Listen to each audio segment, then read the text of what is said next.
Good morning, everybody. I trust you're rested and fresh and ready for another day's work. I'd like to thank the Secretary General and the President for their kind hospitality yesterday evening. It was a very enjoyable reception. I have to say it was great to see everybody enjoying themselves and kind of mixing and having some fun. So that's really appreciated. So thanks again to the Secretary General and the President for their kind hospitality.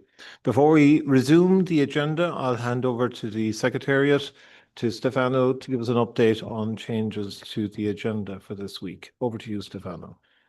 Thank you very much, Second Vice President. Good morning, everyone. I just want to give a couple of announcements, small changes in the tentative work plan. First of all, as you may know, the Budget Committee has concluded its work, so it will no longer meet today. Today was supposed to have 2 sessions. And we would like to inform that the Sessional Committee on Membership will then meet between the lunch break from 1 o'clock to 1:30. And in this regard, so in the same room and the same condition as before, I would like to remind that this committee is limited to EC members and chairs of the bodies reporting to the Executive Council.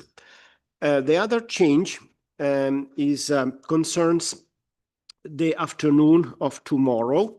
This afternoon, we were supposed to have the elections and appointments, item 7.2.1, but due to the inability of the legal counsel to be with us in these days, we will be moving this to Friday morning. So in tomorrow, the agenda for Wednesday afternoon is slightly reorganized as follows.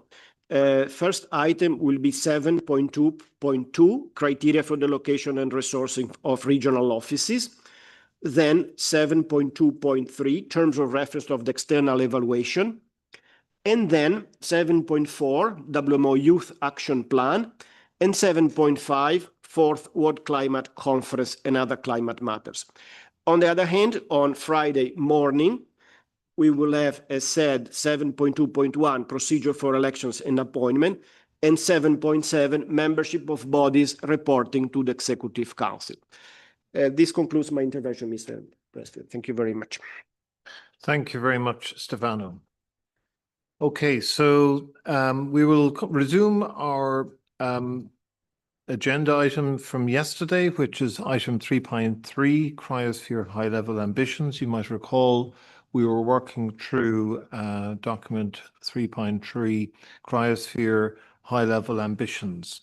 So I'll ask Radhika to bring the document back up on the screen, and you might bring us to the point that we left on yesterday evening, and we can continue on from that point, please.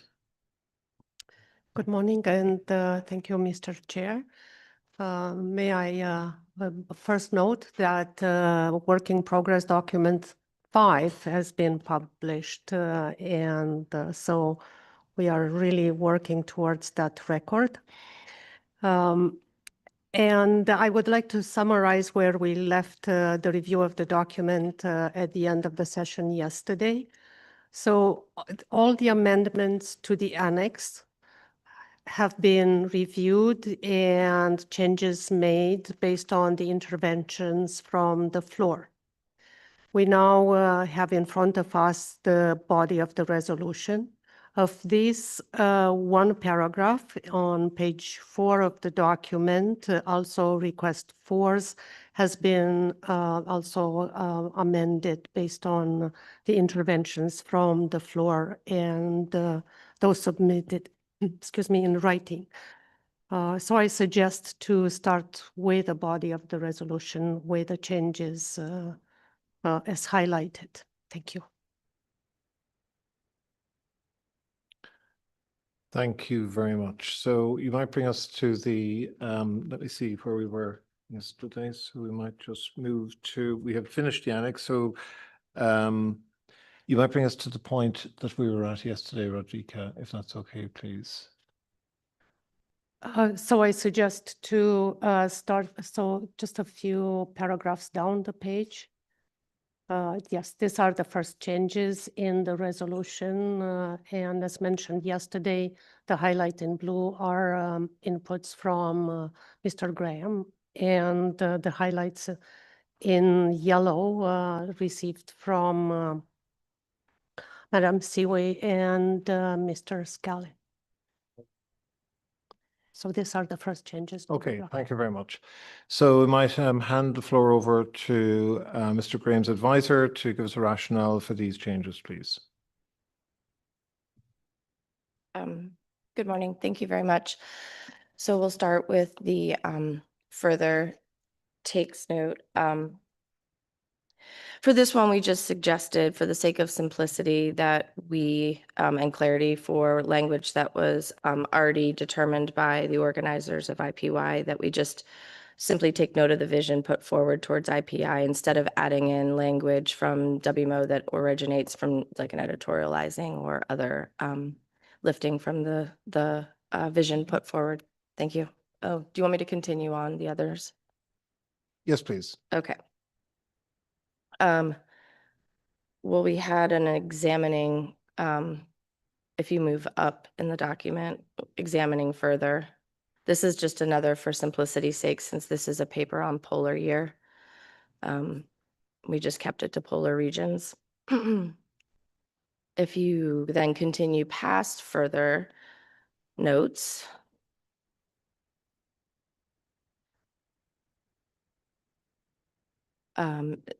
nope, we went right past it. Yeah, you might move back up, please. Keep Up going. again, stop. And down just a little bit, please. And stop. Thank you. Thank you. Thank you very much.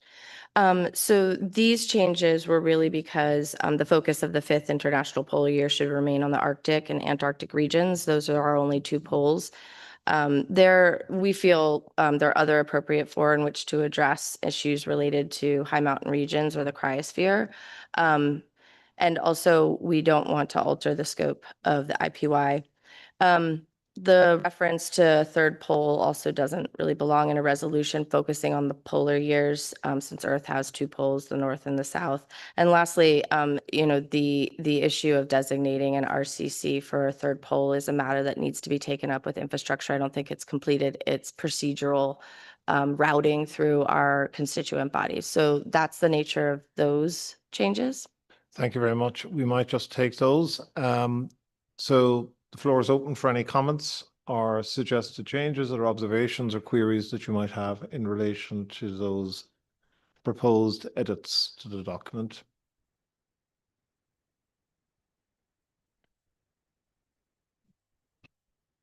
I don't see anybody seeking the floor, I think. So, right then, we can take those as accepted changes. Thank you very much. So can I ask Mr. Graham's advisors to continue on to if there's any further changes in the document from yourselves? Thank you. Yeah, the next one is just a quick add of the recognizing the need for the prioritization. This simply just tracks with the theme of our conversations thus far and pulling from the information we learned at FINAC and the Budget Committee. And the last one is really, if you, right there, number 2, yes, thank you. So this is 2 under request the 4s. So this is directed at EC4s, and the second one is just changing science diplomacy to scientific cooperation. It's just focusing us on our technical mandate versus our policy mandate. So that was the nature of those changes. Okay, thank you very much. Has anybody any comments they'd like to make in relation to those changes? I see that Roar Scallon has a suggested edit in that section number 2. Perhaps you might want to outline or you might want to comment on that. Thank you, Chair. proposed changes in number 2 is really the same as the advisor to Graham just said. It's an explanation of, or other words, instead of science diplomacy, underlining that we are a scientific organization, not a policy organization. So it's just to clarify that. Can I ask one question to the advisor to Graham? In that sentence a bit further up, recognizing the need, if you can go up a bit there, stop. It says focus on the core operational mandate. The word I struggle a bit with the word operational. Is that a difference from the core mandate? Can you please explain that? No, we'd be fine to remove the word operational. I think if something's your core mandate, then you are operating towards that. So it would, if for the sake of translation and other clarity, yeah, perfect. If that's okay, if that's addresses the issue from Roar and it's acceptable to the body, we could just remove operational. Okay, so we have an update from Ken Graham on the suggested edit. So I'll just read it out. Recognizing the need for the WMO to prioritize resource allocation and focus on its core mandate.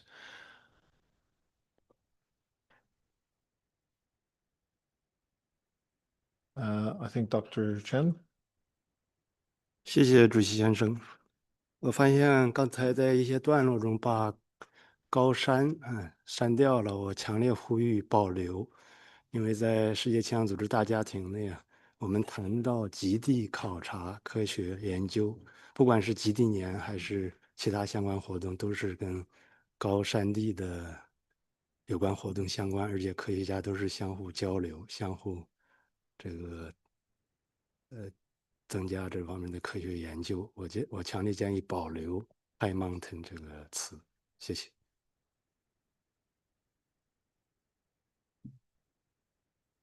Thank you very much. We might scroll back to the sections where high mountains has been deleted. Reference to high mountain regions have been deleted.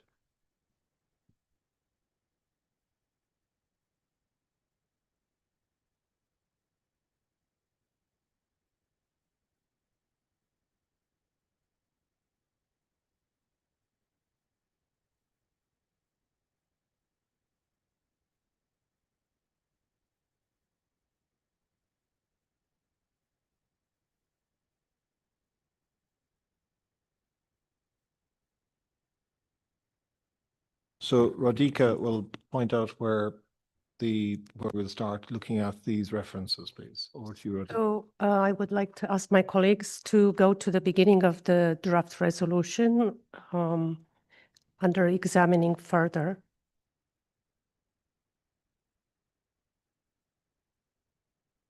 And that's where the change. So it's about examining further the key role played by WMO in the previous IPYs and the benefits delivered to members by enhancing its programs with a focus on the cryosphere with the original polar regions, polar and high mountains.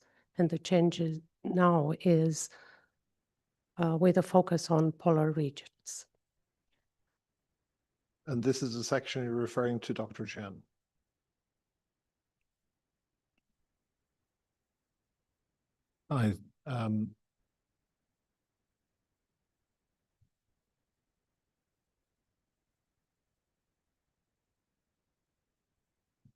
Okay, so and the suggestion is to include the reference to high mountains in this section. Ken Graham has deleted it, so would it be acceptable to include it at this point? No. Okay. Are there other references to high mountains we need to have a look at? Radhika? I would say that in this document, in the resolution itself, no, unless Mr. Chen has other suggestions. Okay. Are there other parts of the document you would like us to look at, Mr. Chen, in relation to the use of the term high mountains?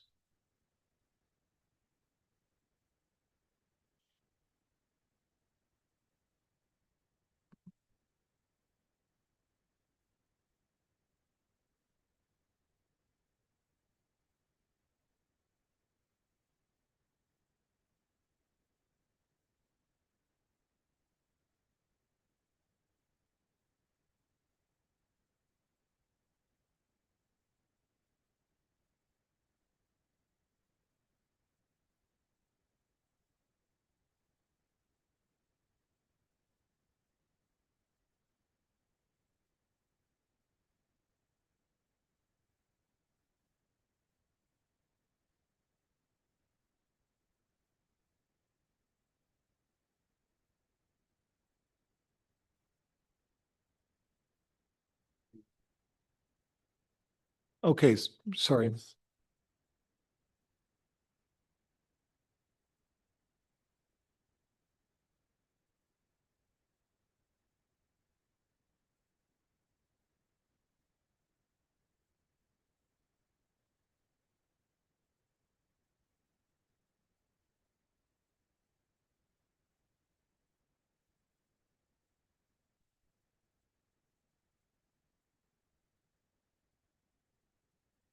Right then, sorry. Ken Graham's advisor seeking the floor.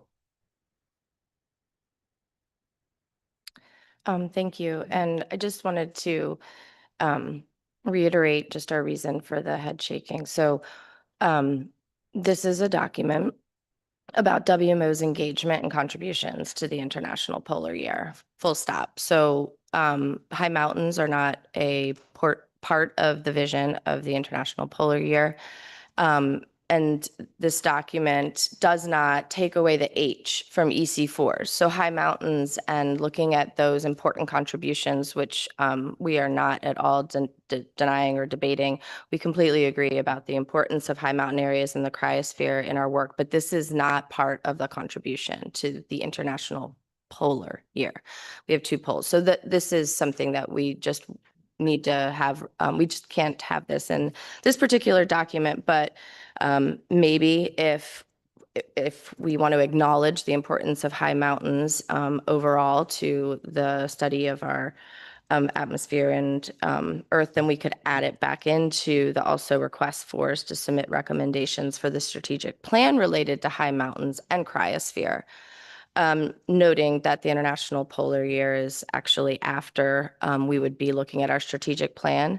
And should those that are debating and deciding on the vision of the Polar Year somehow change and change its scope, we can always go back and look at this again. But at this time, it does not fit within the vision of the IPY. So we would prefer it be taken out. Thank you. Thank you for outlining your position. Would that be an acceptable approach to add a reference to high mountains in the section that refers to addressing this particular topic or including this topic in the strategic assessment prior to IPY5?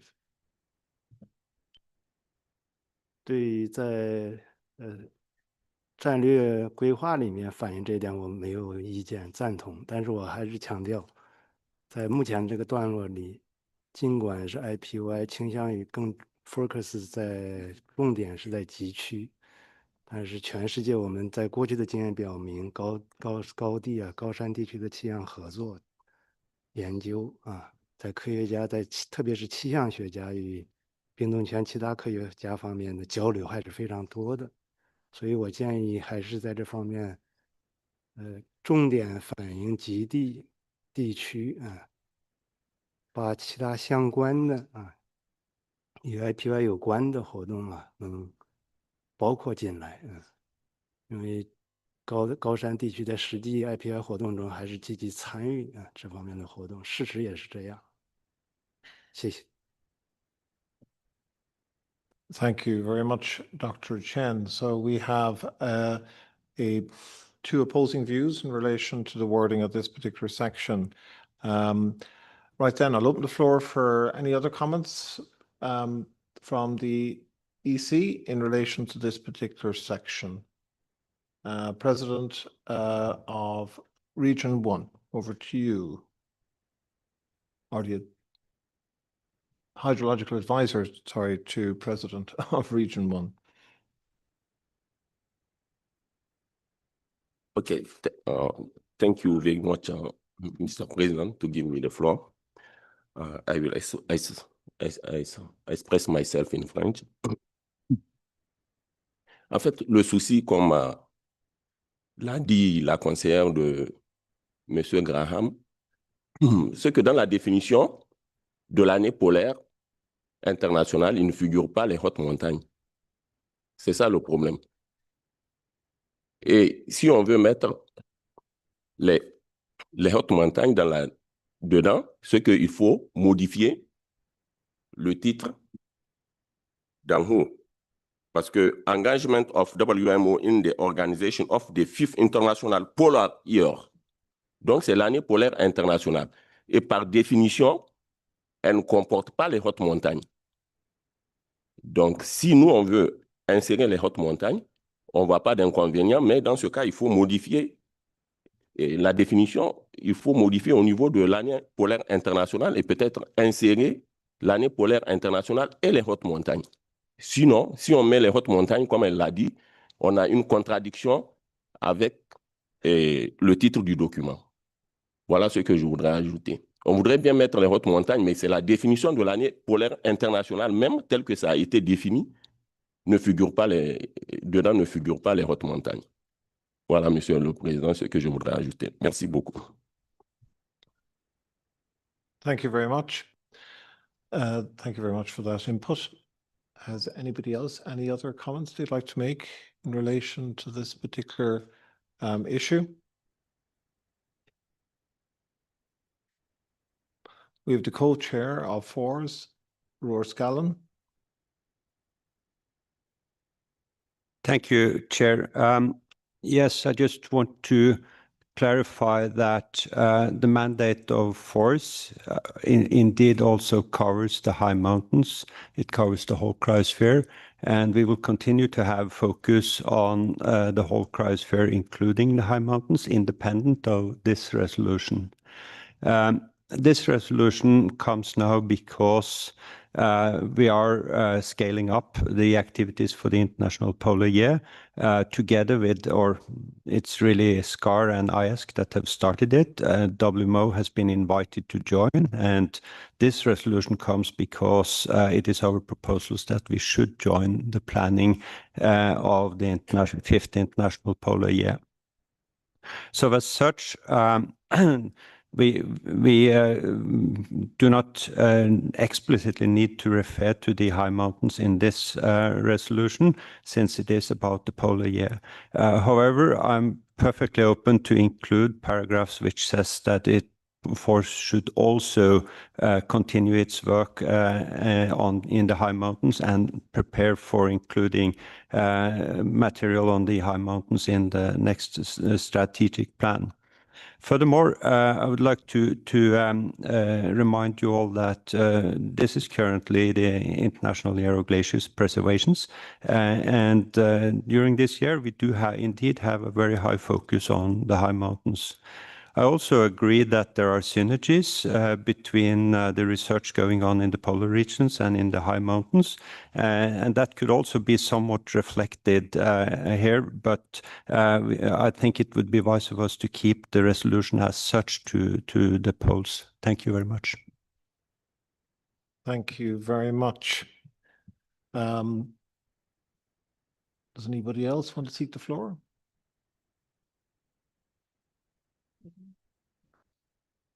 Oh, sorry, Italy. Sorry, Luca Bione. Yes, thank you, Mr. Chairman, and good morning to all. I just echo what Roar said, and I refer to general consideration number 2, which somehow could be referenced to in the text of the resolution. In fact, we can see there that the 17th World Meteorological Congress further expanded the focus on the cryosphere and included high mountains regions, and the coordination of these activities was assigned to the FORS. So if we should seek an overall consistency within the document itself, I'm referring to general consideration number 2. Thank you very much. I might take that. It's okay. Anybody else like to take the floor?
Thank you very much.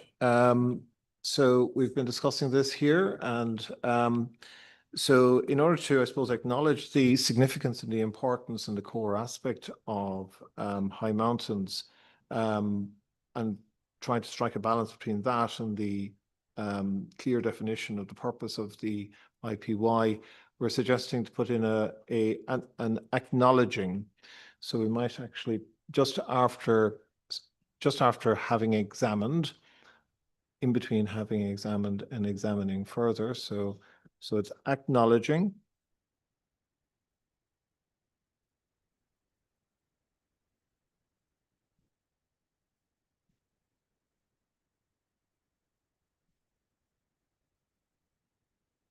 Thank you. The benefits delivered to members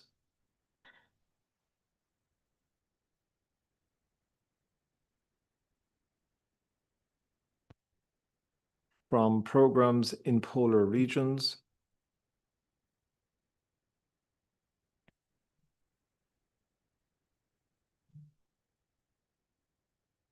An S, please, in regions. Yep, comma. Which provide insights for the cryosphere.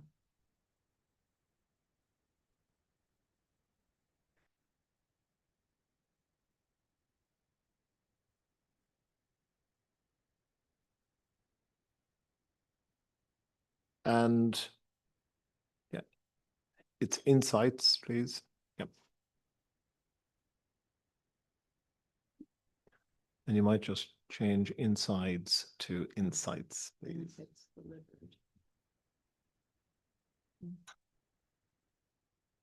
Oh, we can.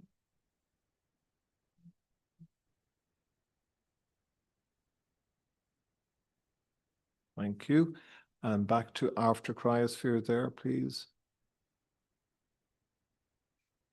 And high mountain regions.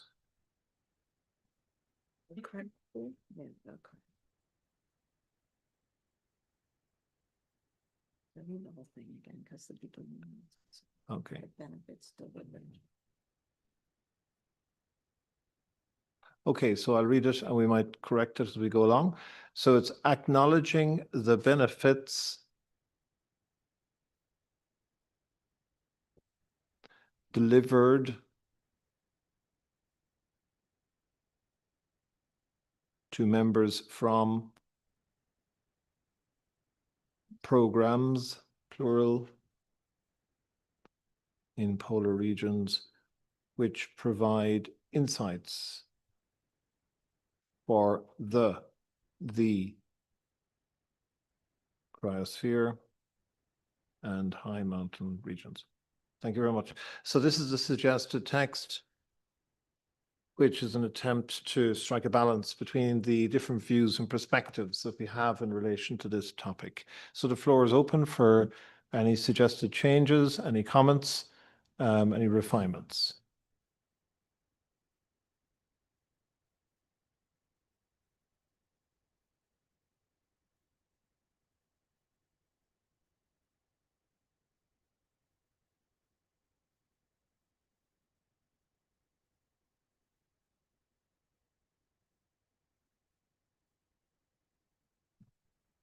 Ken Graham's advisors, the floor is yours. Thank you. So if we could change acknowledging to noting. Okay, you might change that to noting, please. And could you just scroll up so that we can see these three having, have down, I'm about, yeah, right there. Oh, no, so we can see having examined, noting, and, okay. I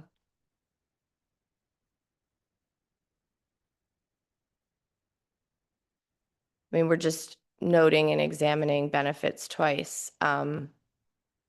Just thought that didn't read as smoothly as possible. I think this is fine, and that we noting the benefits delivered to members. Yeah. Okay, thank you. If we could change acknowledging to noting, I think that we can then have a distinction between what our contributions to the IPY are and the fact that we look at the Earth as on a whole in its totality. Those are two distinct things. Thank you. Okay, so we've changed that to noting. So Dr. Chen, have you any comments on that approach? 谢谢主席先生，您提出了非常好的建议。我对 noting 也没有意见。我听刚才大家发言的时候，都注意到我们世界气象组织有雄心的冰冻圈计划，大家都积极鼓励参与各方面活动，包括在极地和高山地区，这点很重要，纳入未来的战略规划也非常重要。我对这个建议赞同，但是稍微有一点点就是逻辑上有点小问题，就是 cryosphere 这个冰冻圈这个含义和高山地区，如果从地理位置上讲，冰冻圈包括了极地和高山地区，所以如果并列的话，稍微逻辑上有点问题要么就 for the cryosphere and activities in high mountain regions， 这样是不是可以更清晰一点？谢谢。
Over to Ian. Thanks very much. We're still taking into account the comments from Dr. Chen. Yeah, I've desperately been trying not to intervene on this paper, but going back to China's intervention, I was going to say exactly the same thing. The cryosphere does include high mountains. It's bonkers it doesn't make sense to do and high mountains. I mean, the simplest thing is just to leave it for the cryosphere, and that covers the the polar regions, and it covers the high mountains. So score out and high mountains, cryosphere, you've covered what you want to cover. That would be the simplest solution here. Cryosphere includes high mountains by definition. Thank you. Would that be acceptable to Dr. Chen to delete and high mountains regions?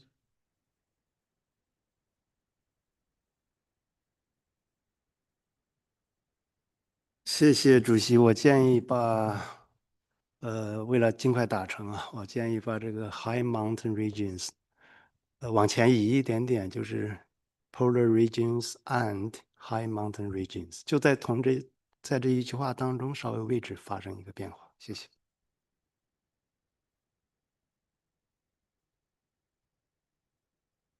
Okay, thanks very much.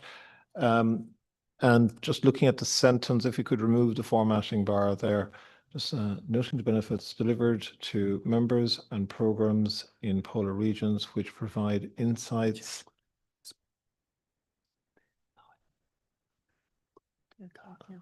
So you might have heard Near whispering there, insights for we have a suggested edit here, which is insights for the entire cryosphere, including high mountain regions, which might resolve the logical consequence of having cryosphere and high mountain regions when high mountain regions are included in the cryosphere.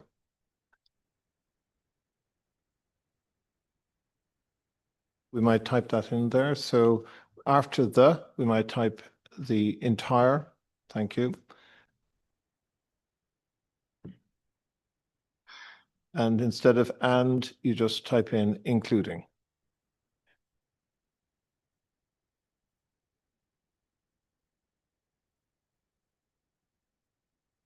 So the hydrological advisor to the president of Region Association 1.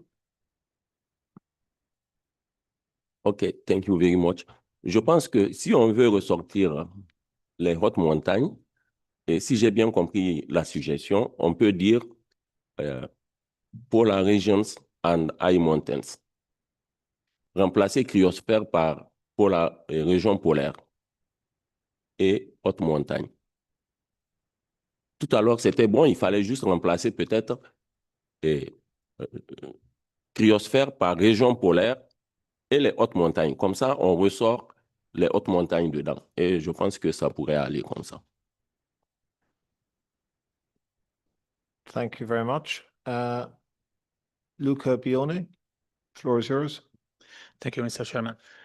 I wonder whether insight is the most appropriate word in this regard, whether we can insert something which is more qualifying what the programs are providing, such as observation, research, and services, which are the words within the acronym of FORCE. Because I think insight is a very broad, has a very broad meaning. Yes, indeed, we can start defining the whole definition of FORS in this sentence, but insights is meant to kind of capture that, but we can add those details if you wish. Are there specific words you'd like to put in instead of insights? The floor is yours. Observation, research, and services. Thank you very much. So we might change insights to observations, research, and services, please.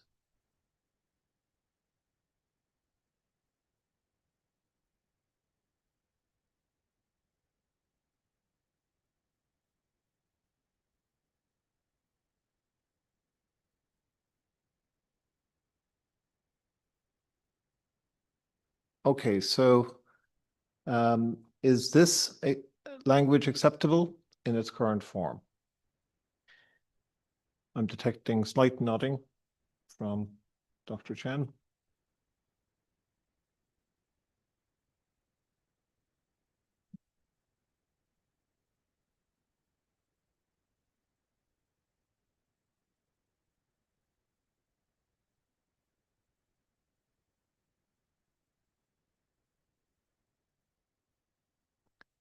Okay, if there aren't any comments, we will take it as accepted. Okay, well, thank you very much for your suggestions and helping us to ensure that we have a compromise text that reflects all the views in relation to this particular area of activity. That's greatly appreciated. Any other comments before we move on?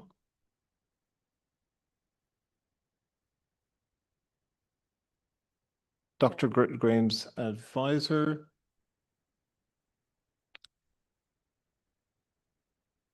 Thank you. At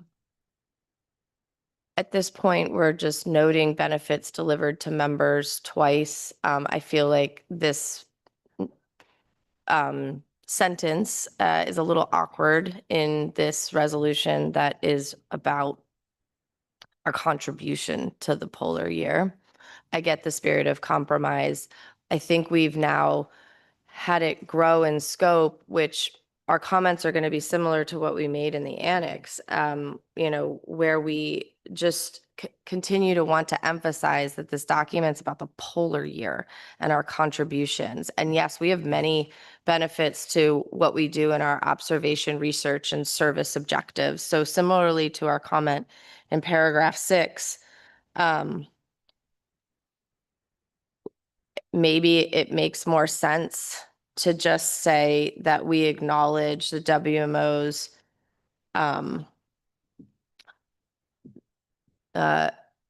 thanks. If you keep going down. Yes. So right there, we talk about the facilitation and transfer of good practices and knowledge gained by the delivery of objectives to our overarching infrastructure, service delivery, and research objectives. So at this point, I feel like we kind of have wandered into a place where we talk about our contributions to the polar year, then we just acknowledge again. So maybe what we do is take this language and acknowledge how all of our work and those benefits from studying the cryosphere and polar regions, they benefit the entire Earth system. Maybe we can just move that phrase up instead of adding if you go the research observations. It seems like we've just wandered into an awkward territory. And so I'm looking at your reaction, Mr. Chair. Maybe if we could scroll up back to that language that we just, yes. So just having said that again, to the council, and appreciate the indulgence. Go back to the noting paragraph. Okay. So if we could say noting the benefits delivered to members, comma, separate or distinct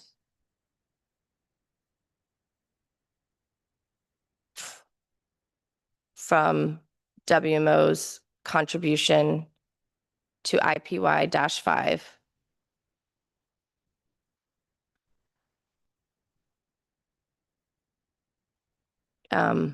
Maybe I've separated the wrong, but noting the benefits delivered to members from programs. Oh, sorry. No, keep separate. Sorry. Members. That was my, after IPY from, comma from. So then we have acknowledging the comments made from the Executive Council on the broader benefits to the cryosphere, but separating them from the contributions to IPY. That would be appreciated. Thank you. Thank you very much. So I'll read out the sentence in its current form. So noting the benefits delivered to members separate from WMO contribution to IPY from programs in polar regions, which provides observations, research, and services for the entire cryosphere, including high mountain regions. So that's the proposed text at this stage. Is that acceptable? Okay, thank you very much. Anybody else, any other comments? Right then, thank you. So Radhika, we might head on to the next part of the document that has been edited, please.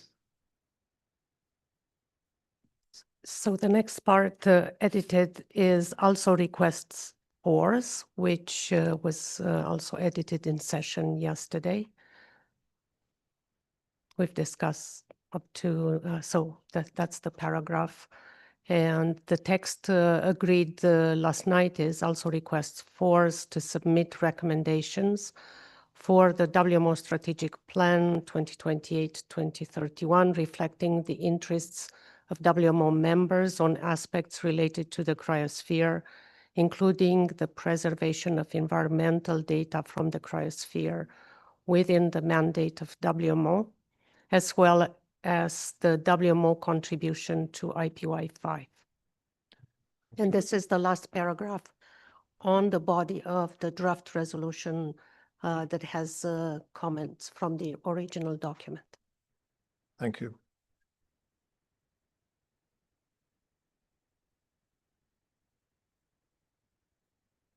Right then, so I think that concludes the discussion on all the suggested changes to the documents.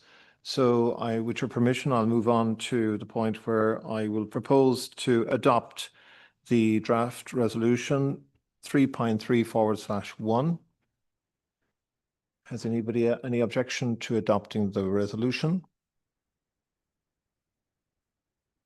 Okay, and I will also, with your permission, declare document 3.3 adopted also. Unless anybody has any objection. Right then, we'll take that as adopted. Thank you very much.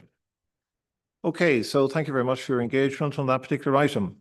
So next we move on to agenda item 4, and this relates to scientific and technical matters. And the first part of that part of the agenda is item 4.1, artificial intelligence, and it involves the roadmap to evolve WIPs and public-private engagement. This involves 2 documents, document 4.1, and this has the title Artificial Intelligence, Roadmap to Evolve WMO Integrated Processing and Prediction Systems, WIPs and Public-Private Engagement, and also an information document 4.1, which has background information on the pilot for the global riverine flood prediction being planned, as well as the update of public-private engagement activities in general. And now, during the session, we're going to look at 2 resolutions and 2 recommendations. But before I do that, I'm going to invite Nir Stav to give an update on the highlights from the OCP session that we had yesterday on artificial intelligence. So Nir has kindly put together a summary of the highlights of that particular session. So I'll hand over to Nir to outline those for us, please. So we had a very interesting discussion yesterday, which is a good background for the discussion we are going to have today, because it touches both on technical aspects and on policy issues. So I selected some highlights from that discussion. Next slide, please. So, as you may remember, the chair presented 3 main questions to the panelists. One of them, the first one, was regarding the adoption of open principles. And there was a recognition that this is a core of our success story. This is what stands behind our unified data policy. And it has, of course, importance for the AI technology, because this is what unleashed the innovation, both in the academy and the private sector, and is feeding the AI revolution. There was a mention that in the tropics we still have scarcity of observation to feed those models, and as well as the need to go to observations that go beyond the atmospheric weather type of observation to other related measurements as well. Next. The open science principles, the publication in peer-reviewed journals, open source codes, etc., allowed the exponential growth in AI. We got a review of the effort done in the European methodological infrastructure, which allows the development of global AI model, the framework for forecast in a box, and the other things that are open source and available to all. We were also introduced by our colleague from Shanghai about the similar approach used by them, and that is available in GitHub and enables utilization across various sectors. And then there was discussion about the importance of open principles for trust and accountability, the attributes of transparency, traceability, interoperability, and the need for objective evaluation and routine verification. Next slide. The private sectors told us that they need to strike a balance. On the one hand, they want to understand the transparency and openness in technological advancement. At the same time, they need to protect their intellectual investments. So that was with regard to the issues related to the open principles. Next slide. Then the second topic we discussed was about the support to small methodological services to the Global South. And the focus was around the democratization promise of the AI technology, since it may enable a leapfrog in the capabilities of those methodological services. We got a review a little bit of the Met Norway, ICMWF Malawi Breeze pilot project, and that might be an example of how this promise could be realized. Again, the issue of the tropics, where a training data set may be inferior, may need some investment in those directions in order to materialize the AI promise. And a recurring theme was the need for knowledge transfer for training in order to really really make the democratization promise a reality. Next slide. Then the third question was about the changing rules of national methodological services, how this dynamic between public and private will work in this new world. And what was accepted by all is the need for all of us to adapt, the need for a joint effort of the sectors. And this was also acknowledged by the big tech companies. We had here Google, Microsoft, etc. They understand in order to unlock the potential of AI and support the greater public good, this is a joint effort of public and private. By now, we already saw the academia and the big tech working closely with the National Methodological Services and WMO, and we have those WIPS pilot projects that will be one of the documents we will discuss in a few minutes as a win-win public-private partnership modality. Next slide. And then the private sector expressed the value of working with trusted agencies and respecting their mandate. The public sector explained our need for sustainability and transparency commitments in order to have a contribution of non-traditional sources to the WIPs, again, a topic that will be discussed in one of the coming documents. And we have a complementary roles. Next slide, and this is the last one. One of the final things we talked about is that AI holds the possibility not only to improve prediction, but also to do the end-to-end solution, including the decision to help the decision-making process. This holds a promise, but on the other hand, may conflict with a single authoritative voice principle.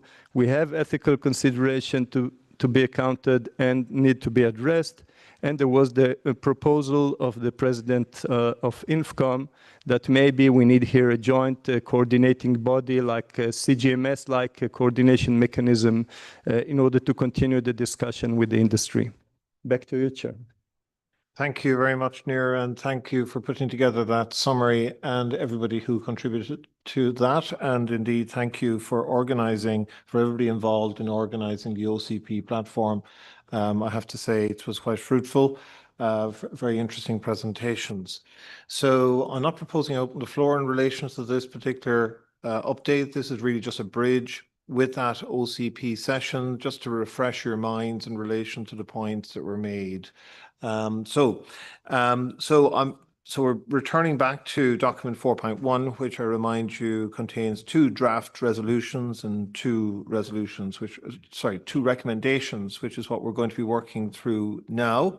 And the purpose of this item is to present the short-term plan to promote the integration of AI into WIPs, and considering the Geneva Declaration 2019, the guidelines for PPE in WMO number 1258, and also the Code of Ethics between the WMO and HMEI. The purpose is to define a framework to forge closer working relationships with the private sector on the use of AI for forecasting methods and applications.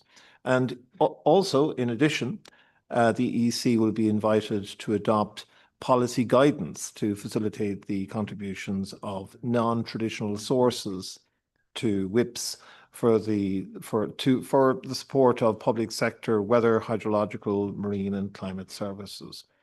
So that's the purpose of the session. So now I'm going to invite the Director of Public-Private Engagement, Tatsuya Kimuro, to introduce draft resolution 4.1/1, and this is titled Policy Guidance on the Contribution of Non-Traditional Source, including those using artificial intelligence, to the WMO Integrated Processing and Prediction System. Over to you, Tatsuya. Thank you very much, Mr. Chair. I'll be brief.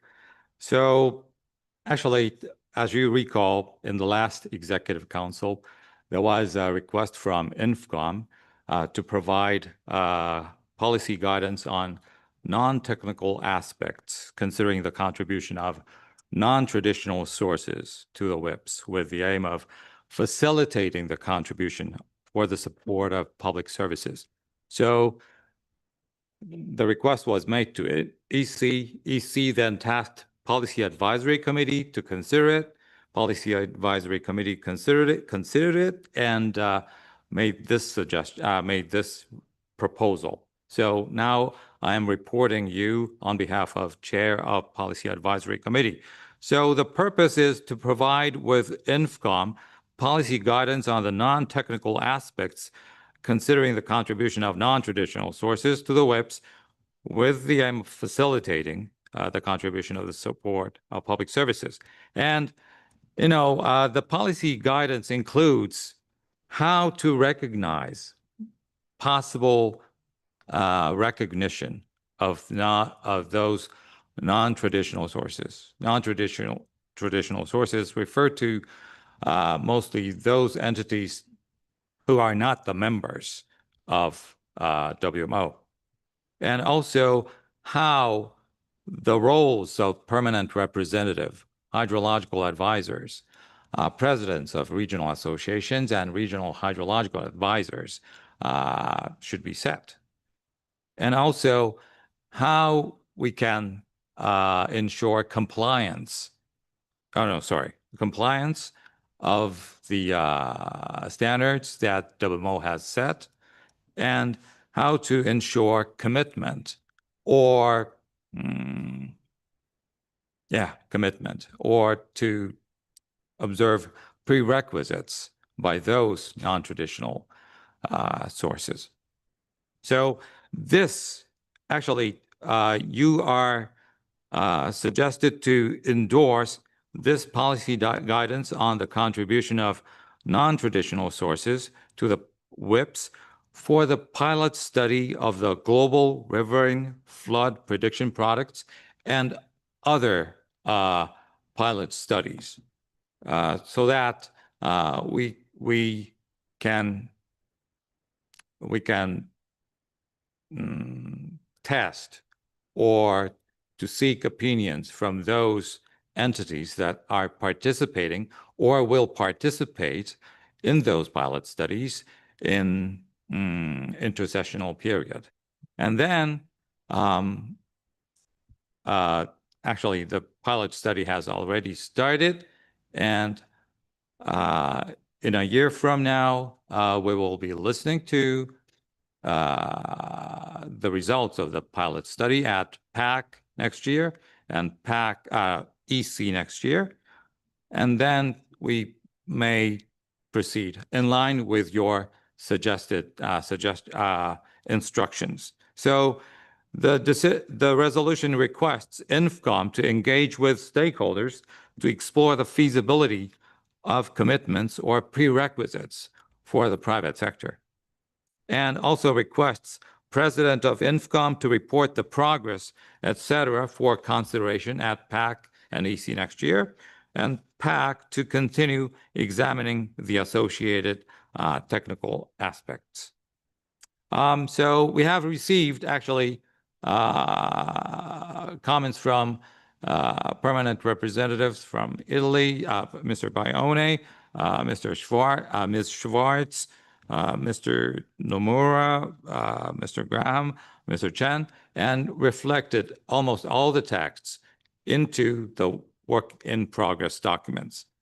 And also I've just received comments from the permanent representative of British Caribbean Territory to make relevant changes. I mean, sorry, there was not enough consistency in using the word water, you know. So somewhere it is water and somewhere it is hydrology and marine. So it should be, you know, consistent. And I will, when the chair will scroll over the changes, I might add that. And also, Arlene suggested to include nowcasting in the WMO call in the we recognize part. So that should be also included. Thank you very much, Mr. Chair. Thank you very much. Right then, so as Tetsuya has pointed out, we are dealing with a work in progress document, which is available on the work in progress folder of the portal.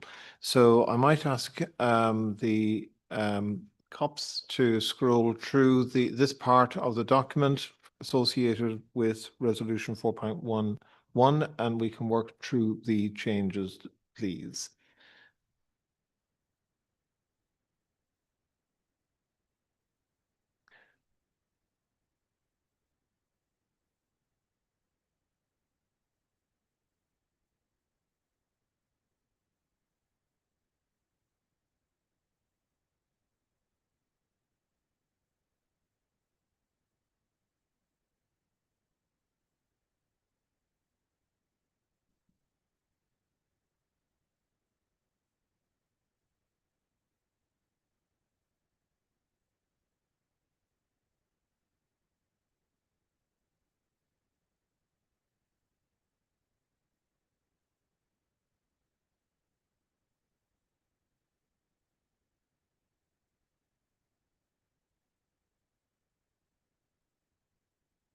Sorry.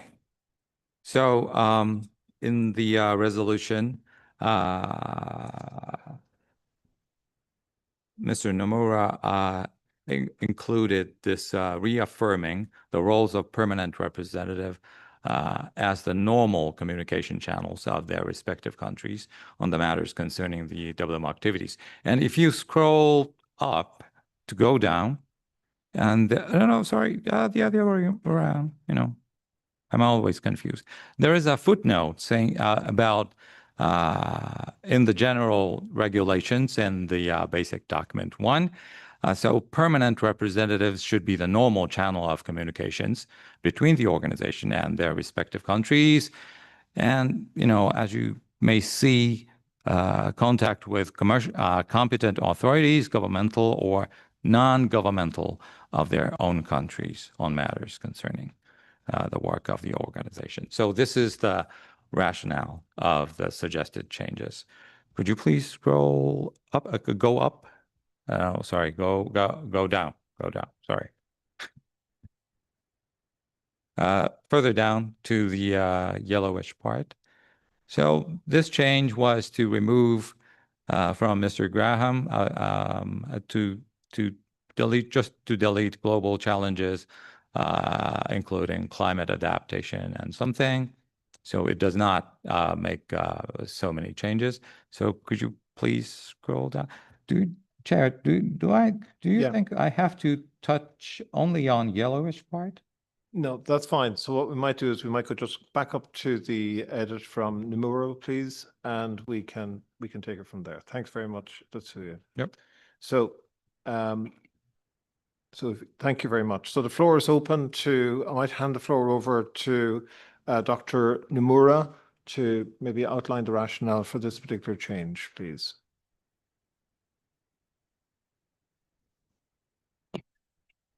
Thank you, Mr. Vice President. I'd like to highlight this part. The role of the permanent representative, PR. According to Regulation 5 of the General Regulations, PR is responsible for the communication on WMO matters in their countries and serves as the normal channel of communication with relevant entities across all the sectors. All the PRs, including myself, should bear this in mind to ensure that experts, including those in academic and private sectors, are properly involved in WMO activities. Considering the role of the PR, I believe that non-traditional sources should be invited to participate in the pilot project through the PRs in accordance with the general regulations.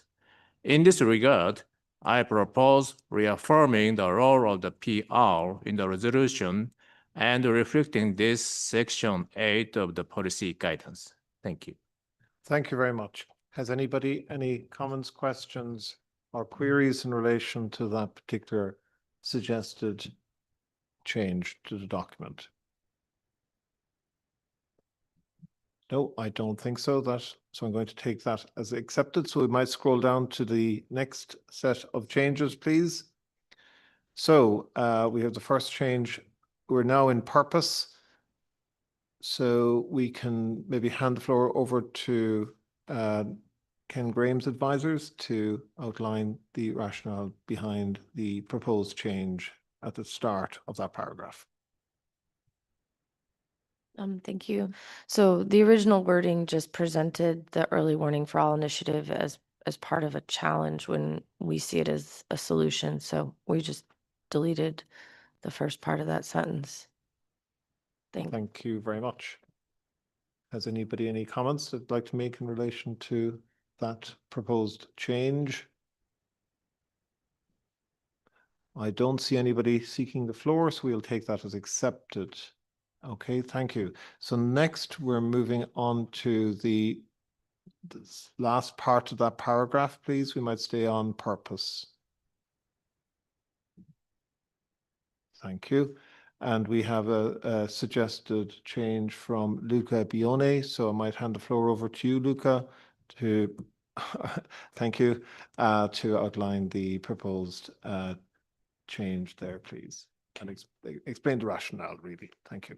Yes, Mr. Chair, thank you. This text is just taken from WMO Integrated Processing and Prediction System, World Meteorological Organization, second paragraph, 6th line, and we think is more relevant in this context. Thank you.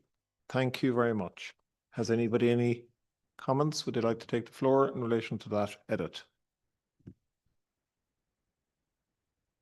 I don't think I see anybody seeking the floor, so we will take that as accepted. Next, we move on to section 2.1, and we have another edit from Ken Graham. So over to Ken Graham's advisors, and you might actually also outline the rationale for 2.1b as well, seeing that it's on the screen. Thanks. Sure, thanks. I'll do both. So the first one is just to broaden the climate broaden up to broader climate timescales and take into account and be inclusive of other parts of the extreme weather and events. So that one's just changing climate to change to climate events, and that's just to be inclusive of subseasonal, seasonal, and other timescales beyond the larger decadal and more change. The one in B, we're just beginning to understand the benefits to be realized with AI, including to all societal areas. So we just didn't want to time bound the benefits and anticipated outcomes with policy frameworks that end in 2030 and or some that not all members subscribe to. So we just, again, made that broader for inclusivity. Thank you very much. Does anybody want to take the floor in relation to that particular suggested change? I don't see anybody, so we'll, oh, sorry. Stephen, the floor is yours.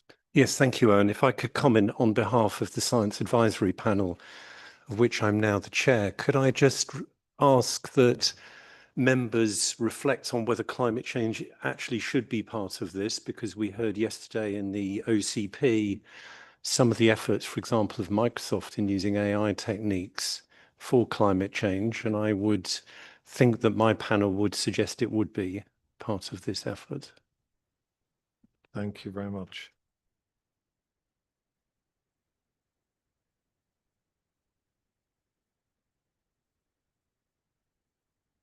Thank you very much.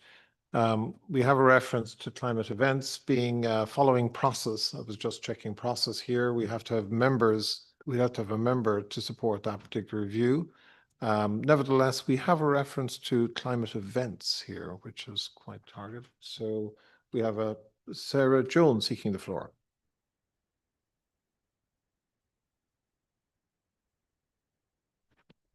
Thank you very much, Mr. Vice President. And yes, I think it's very relevant what the chair of the Science Advisory Panel has just said, and the role of the risks associated with climate change is something that I think we are very aware of in this room. However, we note that we are quoting the Geneva Declaration here. So we did a bit of homework and went back to the Geneva Declaration, and there are this is actually a direct quote from the Geneva Declaration from a note at the bottom of the Geneva Declaration. There is also some more relevant text in the Geneva Declaration at the very beginning, where we talk about recognizing the societal risks associated with weather, climate, and other events. So our recommendation would be to choose a quote from the Geneva Declaration and not mix two quotes from the Declaration, not edit. So currently we've edited a quote from a declaration Congress made in 2019. So our recommendation would be not to do that, but to quote either the first text, which I can just give me a second. So the first reference to the global societal risks refers to extreme weather, climate, water, and other environmental events. So that would be one way of making the statement we want to make here.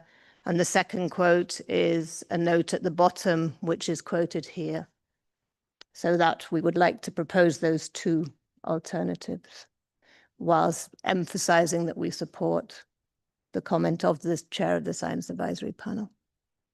Okay, thank you very much. So just to be clear, are you suggesting, Sarah, that we add a different text? We replace which part of the text in front of us are you suggesting we change? So we would be perfectly happy to leave climate change in, but we would also find it acceptable to replace it with the statement at the very beginning of the Geneva Declaration, which is the global societal risks related to extreme weather, climate, water, and other environmental events. Okay, so I would, pass that back to you. thank you, and thankfully Tatsuya has provided the quote here in front of me.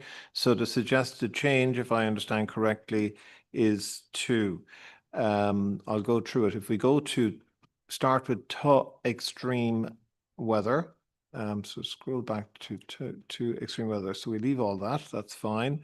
Comma. We don't have to type anything yet. Climate. After climate, put a comma. Water,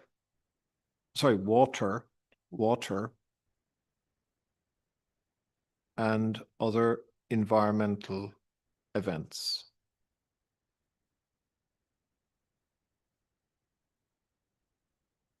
And if I understand correctly, we're deleting the word events and change here, which sorry, and the rest of the sentence, yes. So water scarcity and other environmental hazards should be deleted as well. So starting at water, so delete, yes, thank you. So I'm just making sure I've got this right. So we've got two extreme weather, climate, water, and other environmental events. Yes, thank you very much, Tatsuya. So next floor is open to the hydrological advisor to President of Region Association 1. OK, merci, Monsieur le Président. Donc, justement, comme vous avez modifié, je pense peut-être que maintenant ça peut aller. Sinon, au début, on aurait pu garder quand même changement climatique, climate change. Parce que quand on dit les événements climatiques, il y a déjà extreme weather dedans. Il y a water scarcity dans les événements climatiques. Donc, les événements climatiques comportent tout ça. Donc, c'est-à-dire qu'on pourrait garder le test initialement, selon mon avis, en gardant changement climatique. Mais bon, comme vous avez encore modifié, c'est pour ça que j'ai baissé un peu mon intervention. Je pense que ça pourrait aller avec cette modification, ou bien garder la déclaration telle qu'elle était initialement. C'est-à-dire garder climate change et non événements climatiques. Parce qu'il faut nuancer. Les événements climatiques comportent déjà extreme weather, water scarcity, tout ça là, c'est dans les événements climatiques. Si on met événements climatiques, donc on modifie la déclaration. Donc, je pense peut-être ça peut aller, ou bien on la garde telle qu'elle était, parce que c'était une déclaration. Si on veut modifier une déclaration qui avait déjà fait l'objet d'une adoption, je pense qu'il faut être prudent. Voilà ce que je voudrais dire, Monsieur le Président. Merci. Thank you very much for that.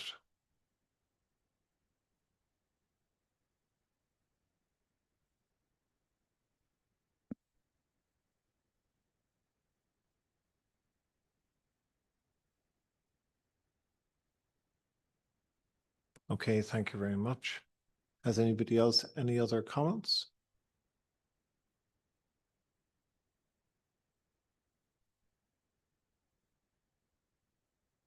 Right then, so we'll take that quotation as an acceptable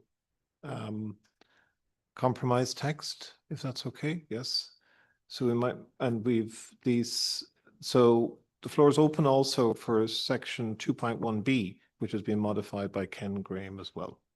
Has anybody any comments in relation to that specific edit? I don't see anybody seeking the floor, so we might move on to the next edit, please. Might ask COPS to move down, please.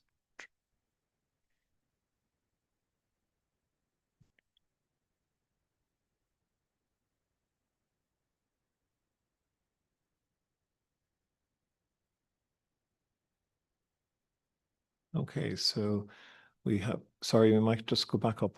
Thank you. So we have a change from the words possible recognition to consideration. So you might just bring that up to the, just a little bit further. Thank you, so we can all see it.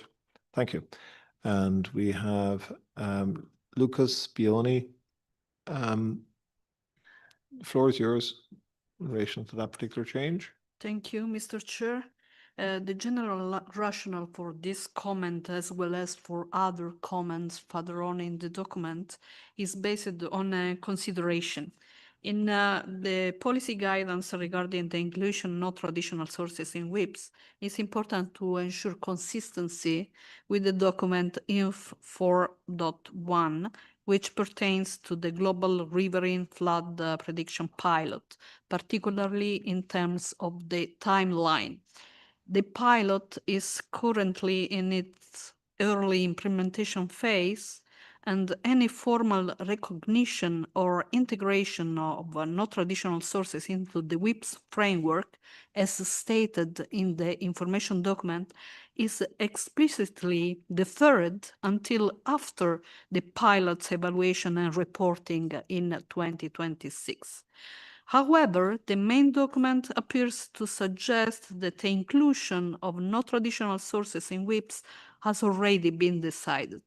So our main concern is that outlining a roadmap, as further on in the document, for the inclusion of non-traditional sources beyond the pilot phase seems premature at this stage.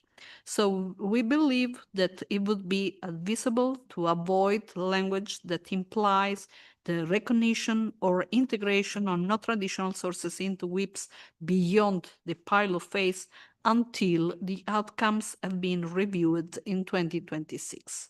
So this is the rationale for this comment and also for other comments in the document. Thank you. Thank you very much. So I might come to you later on in relation to other comments, but you can refer to that specific point. Thank you very much. Right then, floor is open in relation to that particular proposed change from possible recognition to consideration.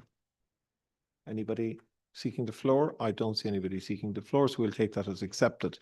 Next, we hand over the floor to Dr. Nomura, and we have two changes. We've got a deletion of some text at the end of paragraph 3.2, and then we have a specific change in paragraph 3.3. So I'll hand the floor over to you to explain your rationale for those changes, please.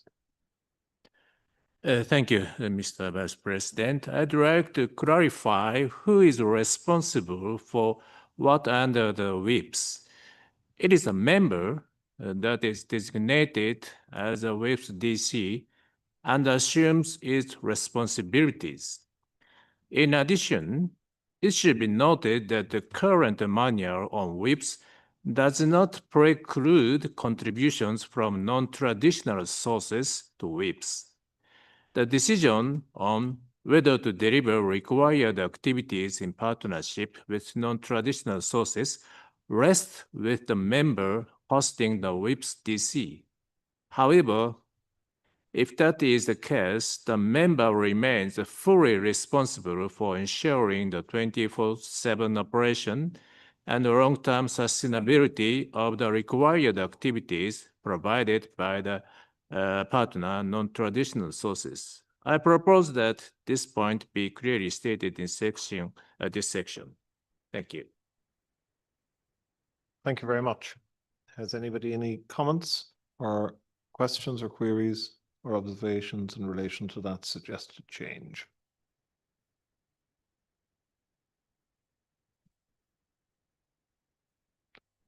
We have Professor Endersby seeking the floor. The floor is yours, Penny.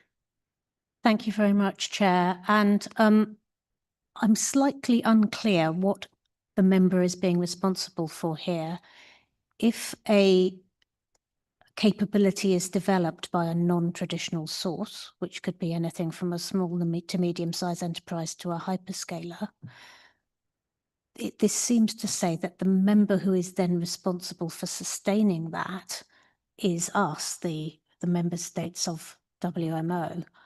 And I'm nervous of anything that gives me responsibility long term for what somebody who doesn't report into me and over whom I have no authority does. And I'm not quite clear if that's what I'm being asked to do here or what we all as members are being asked to do here. So I would appreciate your thoughts on that. Thank you very much. Can you provide clarification in relation to what is being proposed? Thank you very much, Dr. Nomura.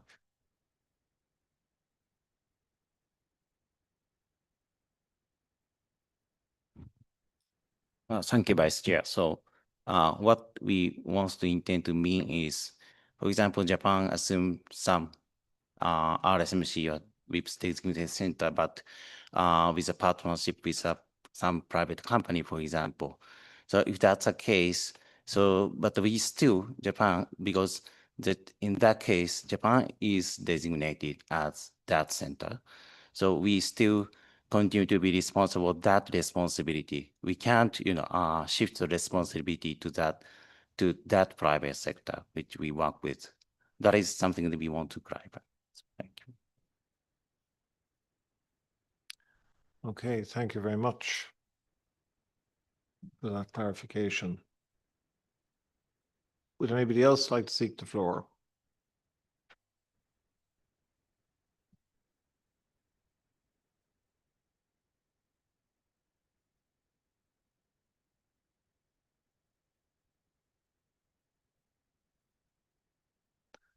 Right then, so we can take the text as accepted and move on.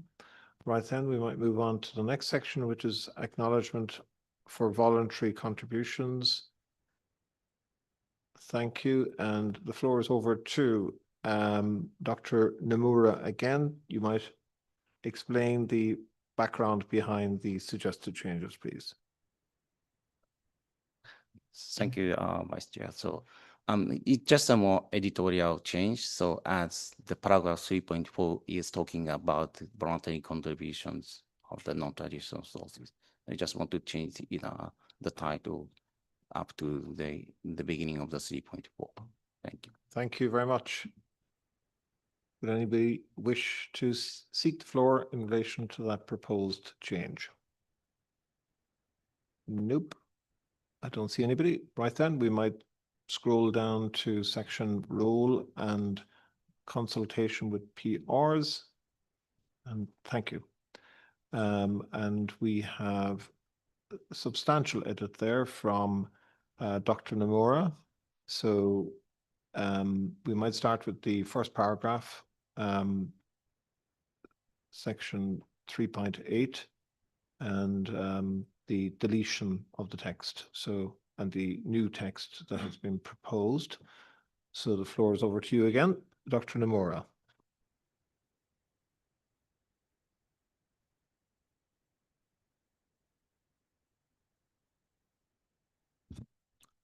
Thank you again, Mr. Vice President. So it just, related to the previous intervention from the Mr. Nomura. So as the PR is responsible for all the communication on the WMO matters of the country, so the pilot project, invitation to the pilot project should come through the PR. And also in the notes, so original text is about the contribution of the expert, I think. But I think that the participation to the pilot is by some non-traditional source as organization, not an individual. So I think that the reference to that text might be a bit misleading. So that's why we propose to delete it. Thank you. Thank you very much. Does anybody wish to take the floor in relation to this particular item? Near. Just to note that the issue that was addressed in the initial text was referring to how do you decide with which entity you collaborate. So you collaborate with this company or that company or that company. And it's not about who that the it's not only about the process that needs to go through the PR, it's also how you decide to work with this company and not another one. Thank you very much. Would anybody like to take the floor in relation to the proposed change to section 3.8? Unless I'm mistaken, I don't see anybody seeking to take the floor. So we might move on to section 3.9. And again, we have edits from Dr. Nomura. So the floor is yours. In relation to those edits, you might outline the background for those edits, please. Thank you, Mr. Vice President. It's the same reason. So we just want to propose the word from recommended to the required, because it's just following the general regulation. Thank you. Thank you very much. And moving on to section 3.10, we have suggested changes from Dr. Chen and Professor Lang. So I might hand over to Dr. Chen first. You might explain there's a lot of changes there. Yes, sorry, the first sentence. So we're referring to section 3.10, and the floor is yours to outline the rationale behind that suggested change, please. 好，谢谢主席。这句话的原文的第一句里面用了"洪水预报"这个词，我们建议修改为"气象、水文、环境有关的灾害事件预报"。我们理解，WMO 是希望通过全球河流洪水预报产品试点研究的这个项目来探索与非传统来源的合作模式，因此在这里面使用了"洪水预报"这个词。但是呢，这个文件因为是一份政策指导性文件，我们认为它应该具有必要的普适性。考虑到不仅仅洪水预报与气象、水文、环境有关的其他灾害事件，比如说高温热浪、台风、龙卷、空气污染等等，它的预测本质上都是与公共安全和国家危机管理直接相关的有影响力的信息，国家政府对此均负有主要的责任。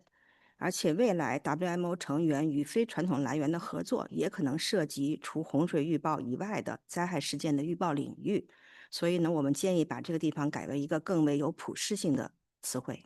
谢谢主席。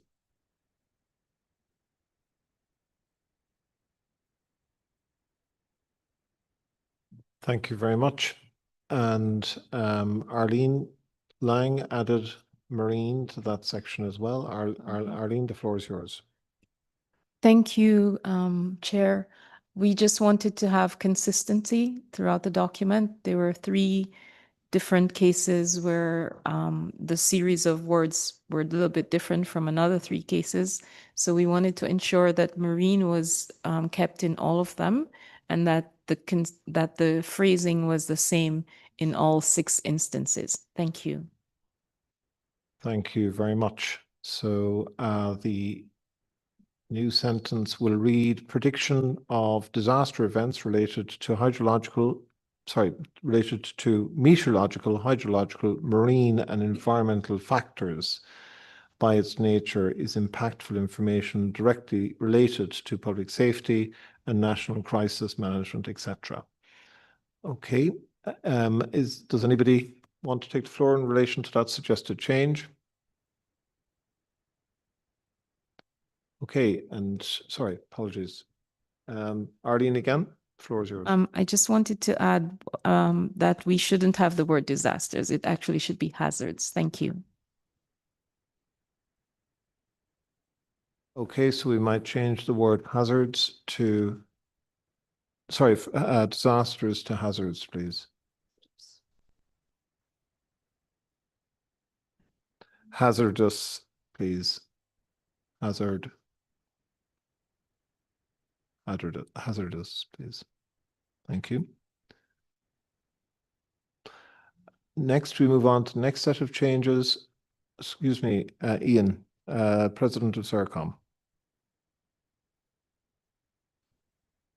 Again, I've tried to stop myself, but I can't help it. There is a sort of issue right the way through the document where we keep talking about flooding, and we've expanded it out again, to cover all hazards. That's a really, really important point because of it's been written with a flood demonstration project in mind. We'll be really careful, therefore, that the guidance that we're producing is more generic than just focusing on flooding. So you've got another instance in the next change where it says be conducted at the country level with the relevant authority responsible for flood forecasting. That's just too specific, so it should be the relevant authority responsible for warnings. Just leave it at that. Yeah. So all through the document, just be really, really careful that because we've done the demonstration with a floods project, that the guidance doesn't just talk to flooding. So I'll make that intervention once and I won't make it multiple times as we go through the policy guidance. Thank you. Thank you very much. Right then, so we actually have an edit for the next section. But before we do move to that suggested edit, we might move over to Lucas Bione, who has made a suggested edit and it's a number of changes there in the remainder of section 3.10. So you might outline the rationale again for that particular change. Thank you, Mr. Chair. The objective of the original centers seems to ensure compliance with the national legislation. So we have proposed different wordings for the sake of clarity. And given the comment of the President of CERCOM, we agree to change the warnings, deleting flood forecasting and leaving just early warning. The even more important is the next sentence when it comes to the PR and the hydrological advisor role. In the original centers, it seems that there is a contradiction between the responsibilities assigned to PRs and hydrological advisor and their actual capacity to enforce compliance, particularly regarding the provision of services by non-traditional sources in line with the national registration. Permanent representative and hydrological advisor has not this power of controlling. So that's why we are proposing a different wordings. Thank you. Thank you very much. And we have an additional change to the proposed change. So the original text was going back to that edited sentence. So it was, the original text was a relevant authority for flood forecasting and early warning. And it's suggested here to change that to responsible for forecasting and warning, as opposed to just going responsible for warning. So it's responsible for forecasting and warning. So you might delete the word flood and get rid of early, I suppose. Okay. Has anybody any comments they'd like to make in relation to that edit? Thank you. We might move on to the next section, please, with proposed changes.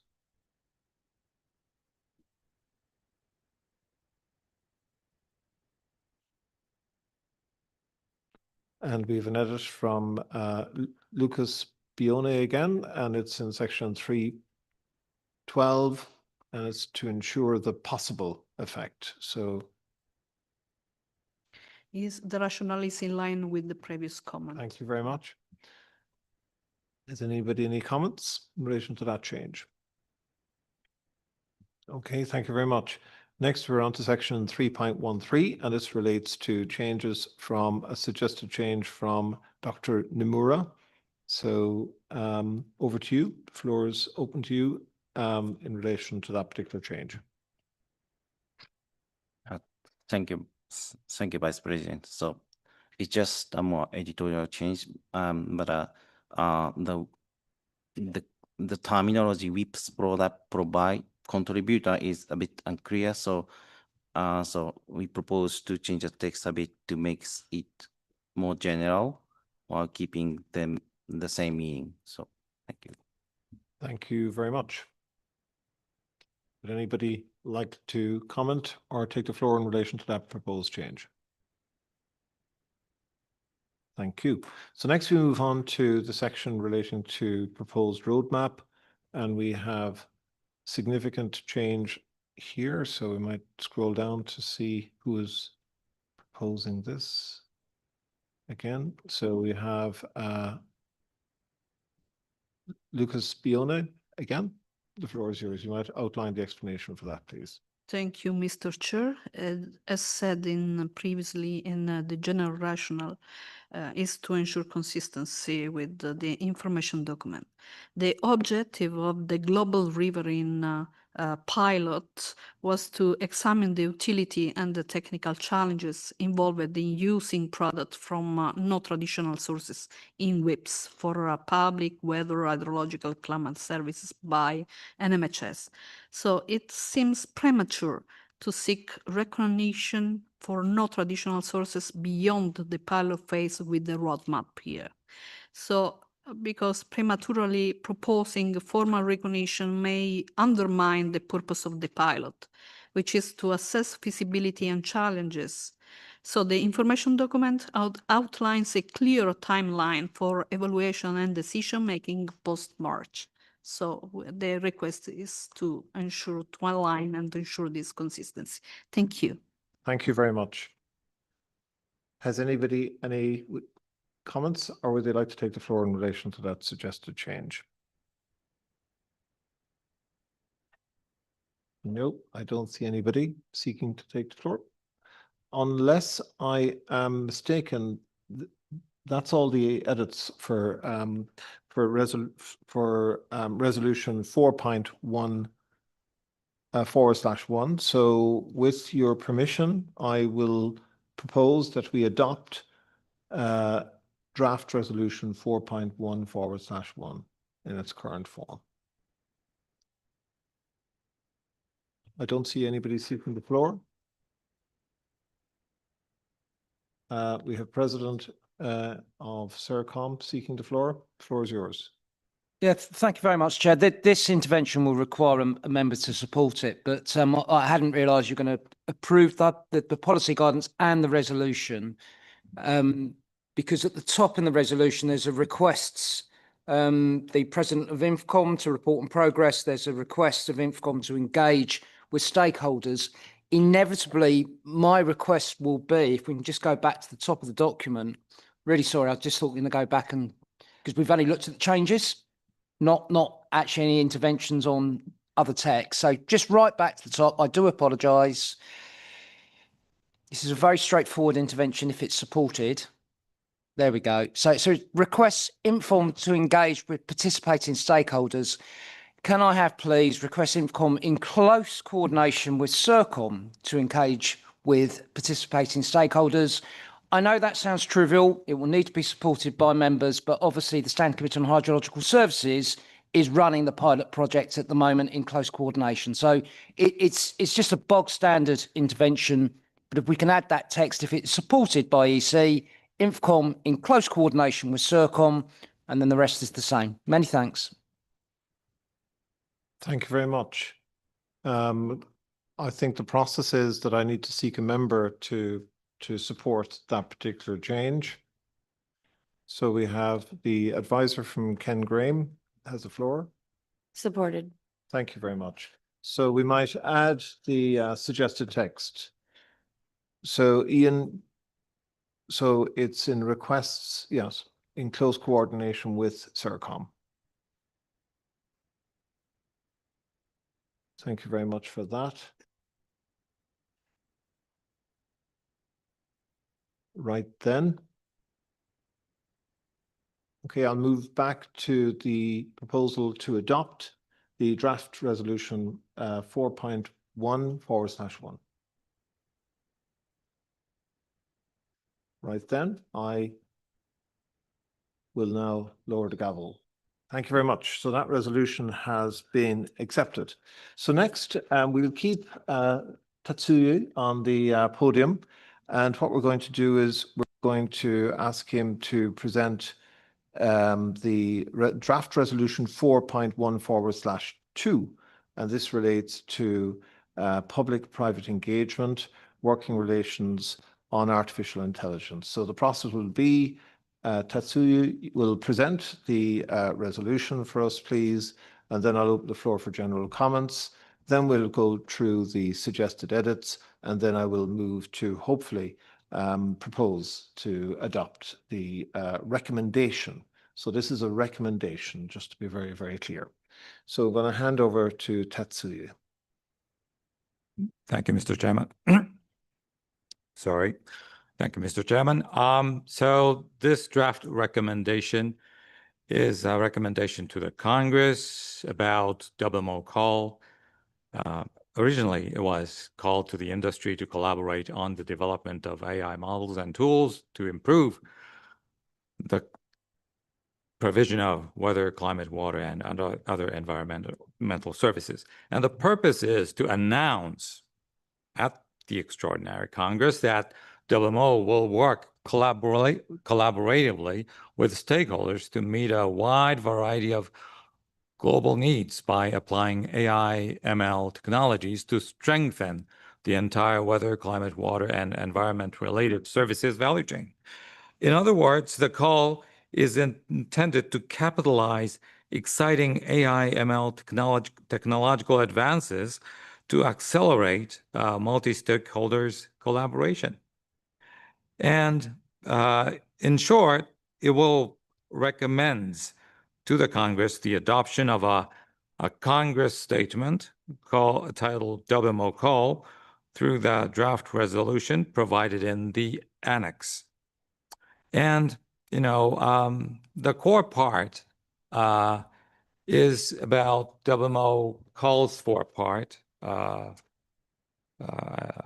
and it includes a call for collaborative action and engagement on AI among stakeholders, and call for action to ensure AI ML related open principles such as the open science policy, open data policies, and in the next three, we will ensure fairness or equality to provide opportunities for the private sector to work together through our open calls, to be made primarily through the permanent representatives of WMO members or the WMO Secretariat in the original text.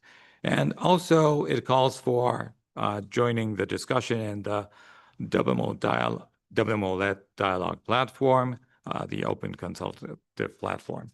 Here, I must mention that there was an input from the ongoing effort in the research board task team on AI for weather, co-led by Veronique and Catherine, to provide to let me know the importance of open science policy to ensure, open collaboration with the private sector, which may have different perspective from the public sector. So that's all. Thank you.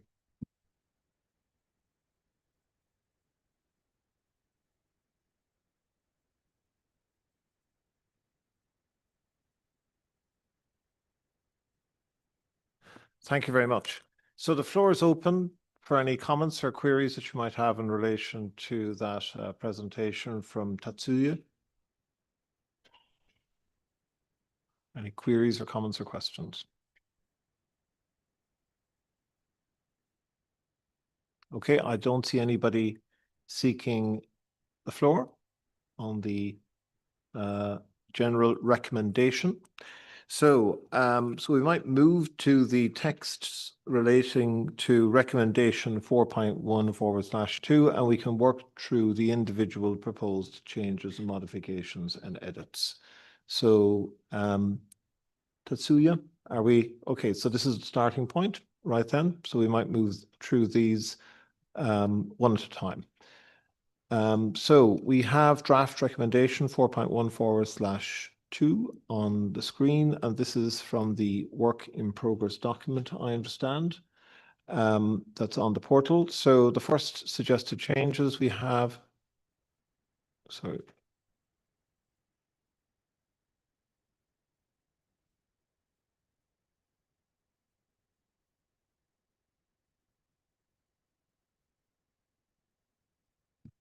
It's on page 33.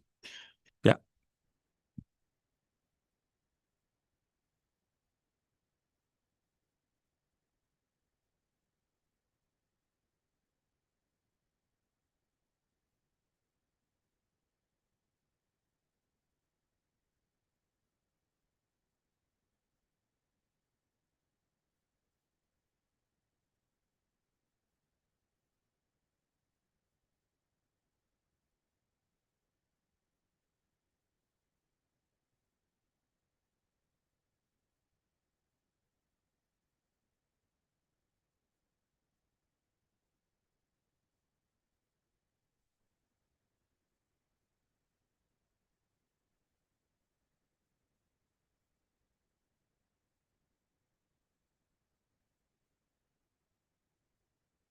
Apologies, we just have an update there from in relation to an intervention from EC.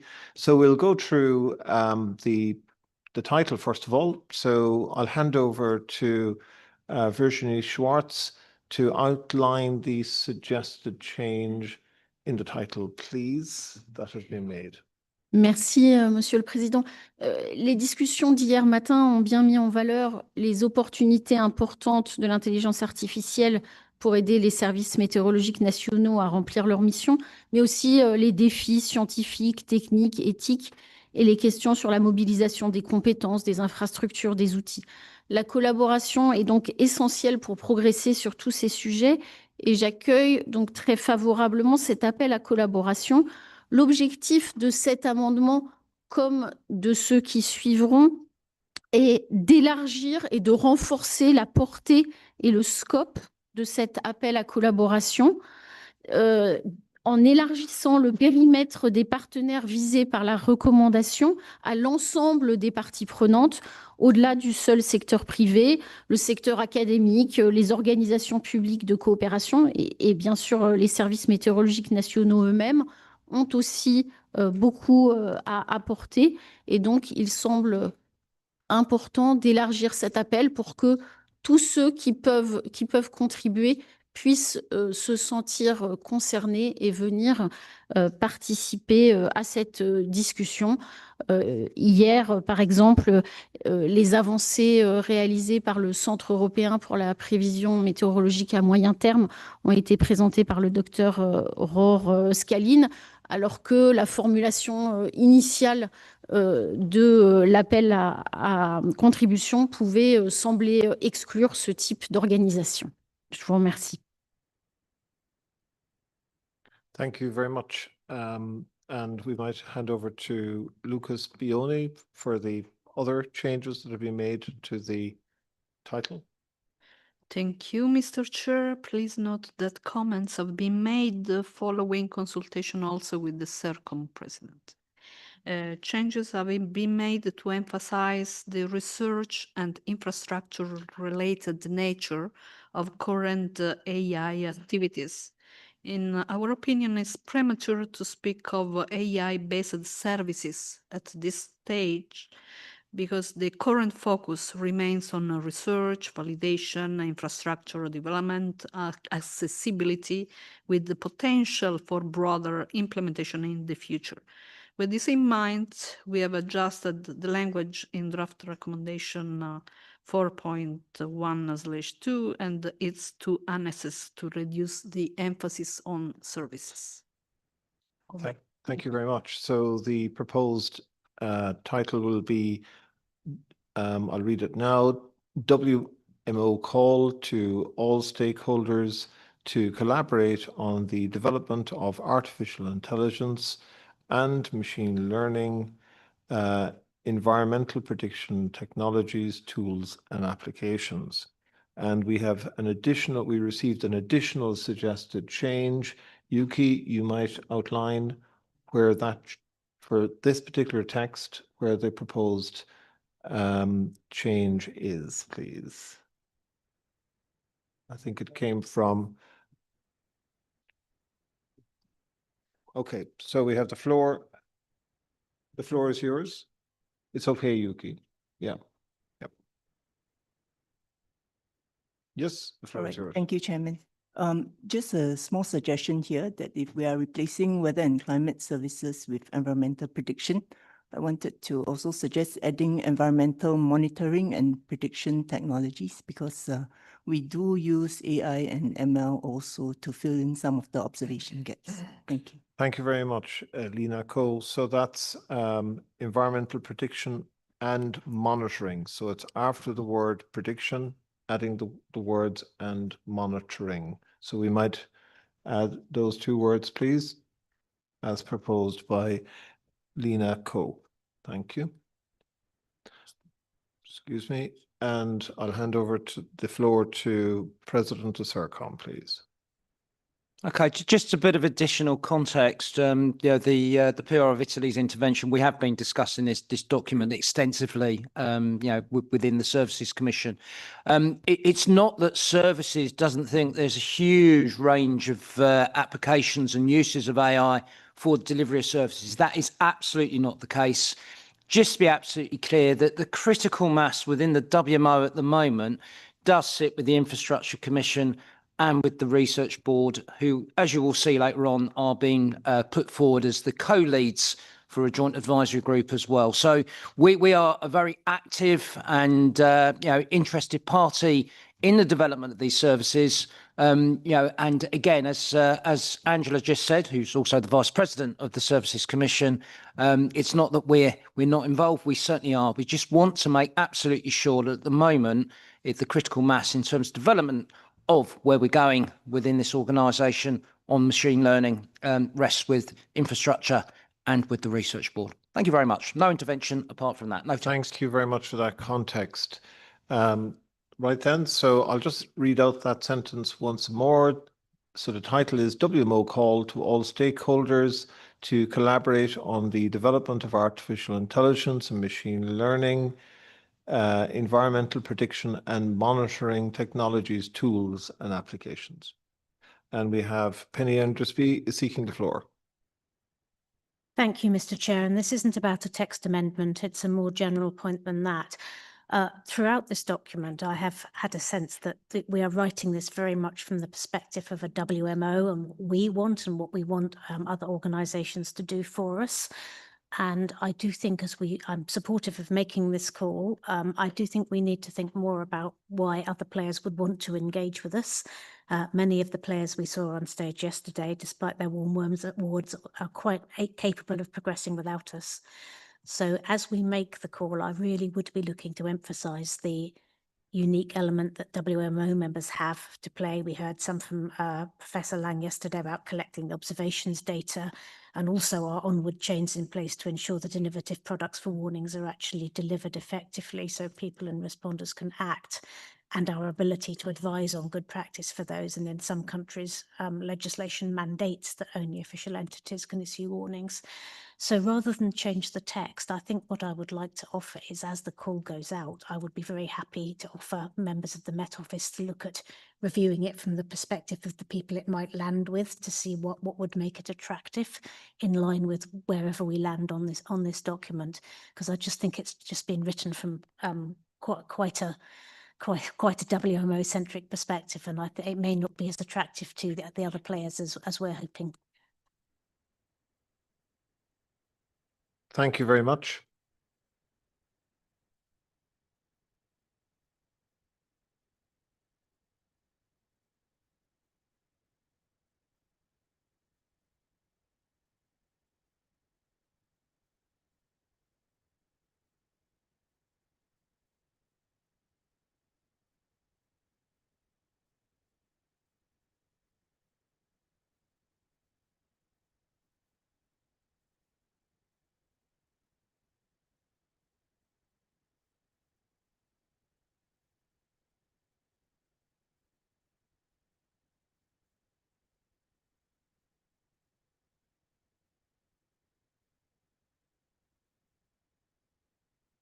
Thank you very much. And there's an update on the text here. Apologies to COPS. We might just go back to the words and monitoring. I didn't edit that properly. That should be, it should be prediction, comma. Prediction, comma. And you can delete and then after monitoring, type in and, please. So I will read that again. So it's WMO call to all stakeholders to collaborate on the development of artificial intelligence and machine learning, environmental prediction, monitoring. Okay, sorry.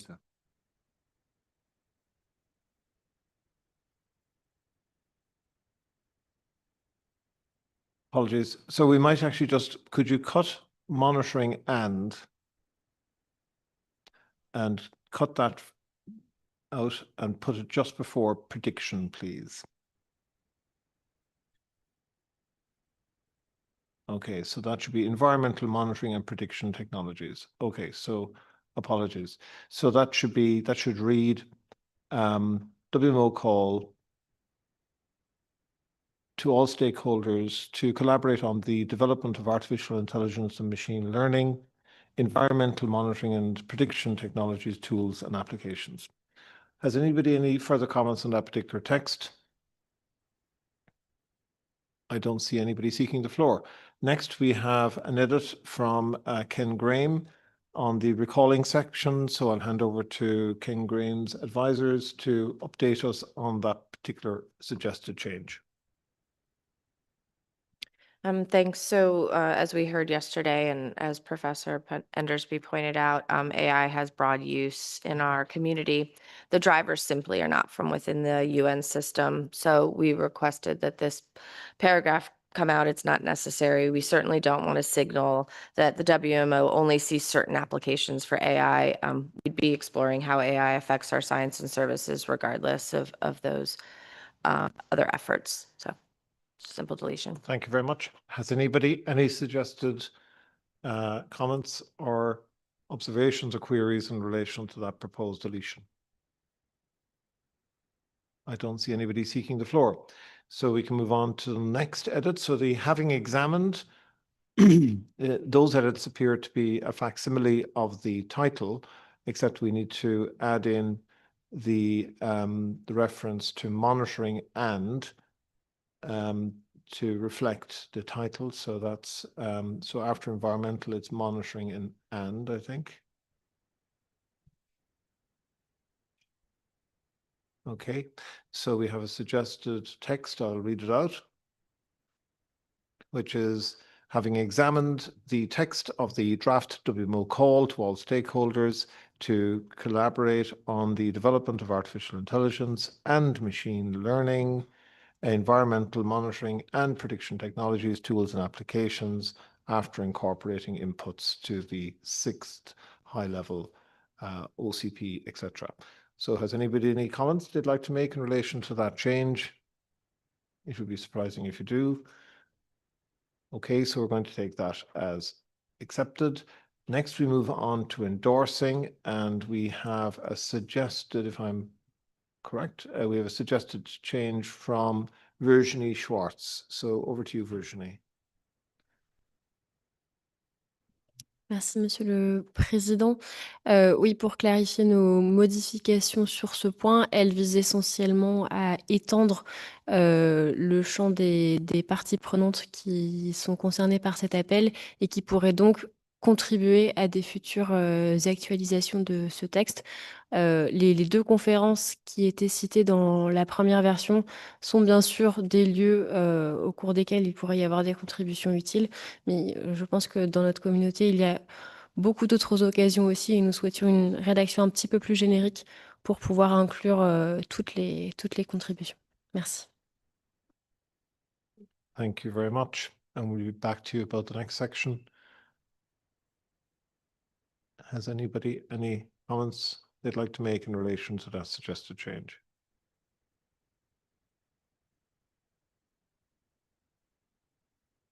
Nobody? Okay, thank you. So we might move into the recognizing section, and we have proposed new text there from Virginie Schwartz. So back to Virginie Schwartz, advisor again, I suppose. Merci, Monsieur le Président. Là aussi, cet amendement vise à remettre un petit peu l'accent aussi sur les progrès qui sont réalisés en matière d'IA par les membres de l'OMM pour valoriser leur contribution. Thank you very much. We have further changes as well in section. It was formerly recognizing further, but is now been incorporated into a second, or recognizing two. I don't know who to go to for that. I presume the Secretariat might explain that particular change, please. Oh, thank you very much, Mr. Chairman. Actually, the third, sorry. Sorry, Tatsuya, number two, where recognizing further was deleted, and then the critical importance of the role. Oh yeah, of it's just acronym. Okay, was acronym matter. Editorial. Yeah, thank you very editorial. much. Next, we have recognizing number 3, and we have another change from Dr. Nomura. So the floor is open to you, Dr. Nomura. Thank you, Mr. Vice President. I'd like to emphasize that when promoting the use of AI in meteorological services, it is important to consider various aspects, including safety, security, transparency, accountability, human-centered AI, and fairness, taking into account not only the opportunities, but also the risks of AI technologies. I propose adding the recognized paragraph to clarify this point. Thank you. Thank you very much. Floor is open for any comments in relation to that proposed change. Yes, Tatsuya. Just editorial thing. I mean to ensure consistency raised by Dr. Arlene Lane. Instead of having weather, climate, water, we may wish to change it into weather, climate, hydrology, marine, and related environment services. Just make that such change. Could we make that change now, please?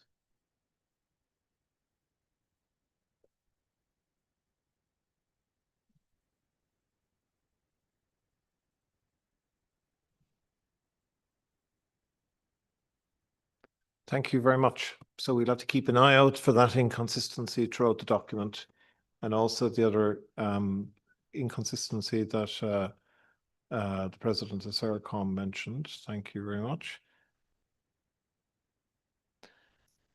So I don't see anybody else seeking the floor in relation to that proposed change from Dr. Nomura, so we'll move on to recommends.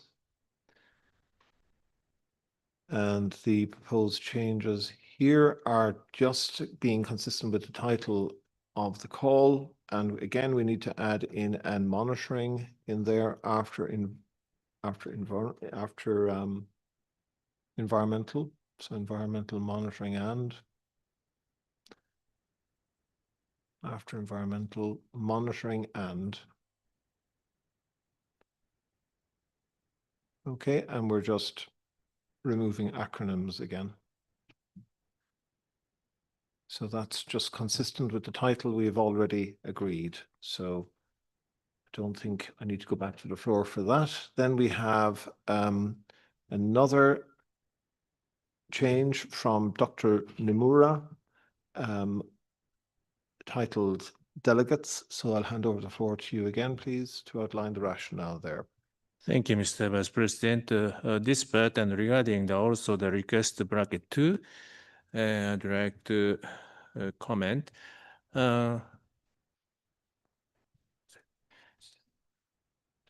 I propose that the Policy Advisory Committee PAC is delegated to refine the draft WMO call further, referring input from members, HMEI, and AI relevant meetings to be held this year and submitted to the extraordinary Congress. Thank you. Thank you very much.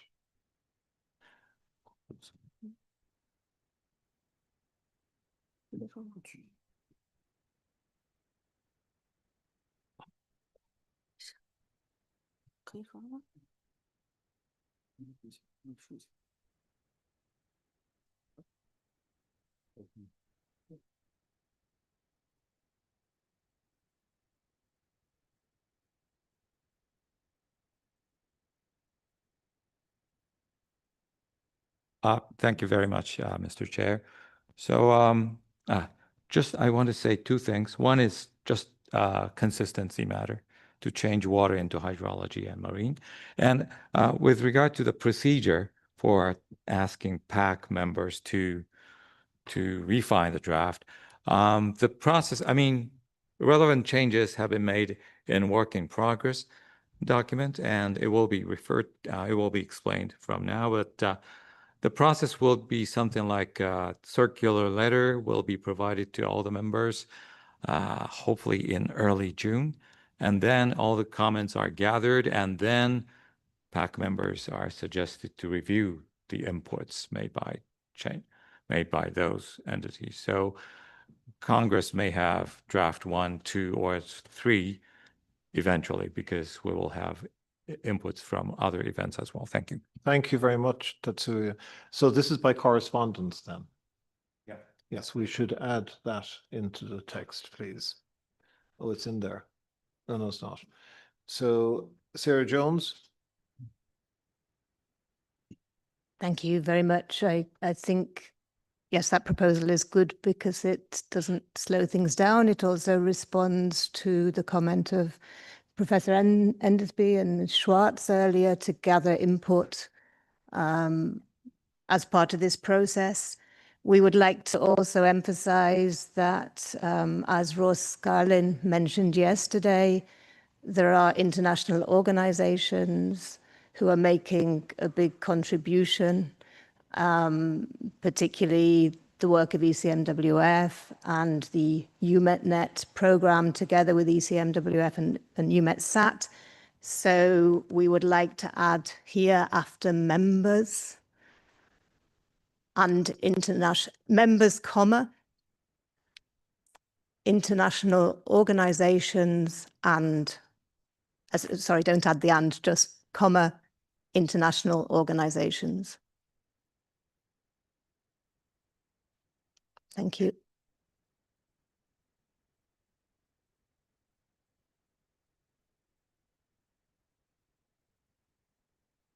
Thank you very much, Sarah.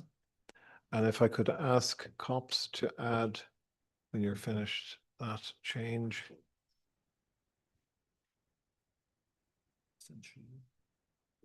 Thank you. We need to add through correspondence or via correspondence or by correspondence, sorry.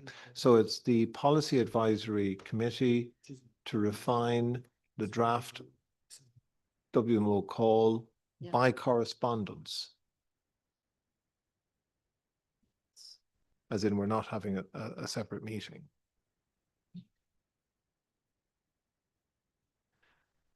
The floor is open to the chair of the research board. Thank you, Chair. I just wanted to note for consistency with the edit that we made earlier by the representative from France that we've noted earlier that there are many conferences and fast-moving outcomes, and so to cite just these 2 conferences specifically is not appropriate here either, and that we would reference all of the activities that are ongoing at present. That would be consistent with the earlier edit.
Apologies, we were just discussing another matter in relation to the text. So going back to the Chair of Research Board's suggested change to the text, do we have a supporting member to suggest that we broaden the reference to all conference activities in this area, which is what I think you said? Yep. Sorry, Roar. Yeah, apologies. Roar Scallon. Thank you, Chair. Yes, I can support the proposal by the Chair of the Research Board. And while I have the floor, I would like to ask why we limit the input to members of HMEI and not the whole private sector in that same sentence. Thanks. Thank you. So we have two suggestions in that sentence, which is to broaden the inclusivity, not just limiting it to members of HMEI, and also referring to the outcomes, referencing outcomes to all upcoming AI-related conferences, something like that. So we might actually just go, first of all, to the text, and we might just go to the word referencing, after the word referencing. Okay. And move to, actually after the word outcomes, sorry, of all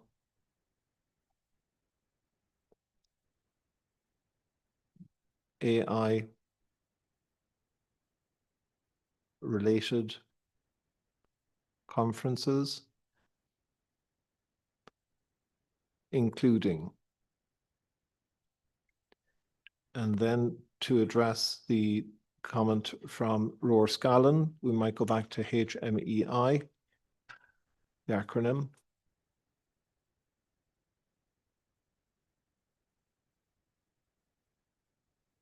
And if we could go back to the word, excuse me, from members, if we go to the word, if you can go back to members, so before international organizations, so it's members, international organizations. So perhaps after international organizations, we could say the general private sector,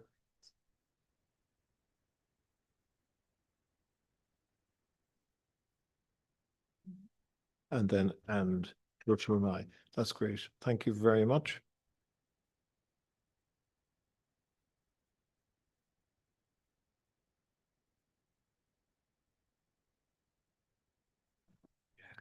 Dr. Chen, the floor is yours. 谢谢主席。我们也支持这个更多的听取不同的成员跟这个相关的 AI 会议的产出来改进这个号召。在原来最早的这个版本里面提到了，在 EC79之后有2个 WMO 的 AI 国际会议，一个是在阿联酋的，另外一个是在中国的。实际上是在今年7月26到28日，中国在上海会举办2025世界人工智能大会，这个里面就包含世界气象组织和中国气象局、上海市政府联合主办的以气象人工智能赋能全民早期预警为主题的气象专会。在这个专会上面，我们也设置了圆桌会议的讨论，来讨论人工智能如何更好的赋能全民早期预警。在这个修改的版本里面呢，我们发现它把中国的这个会议漏掉了。那如果呢，修改的是变成所有的 WMO AI 相关的会议，我们是同意的。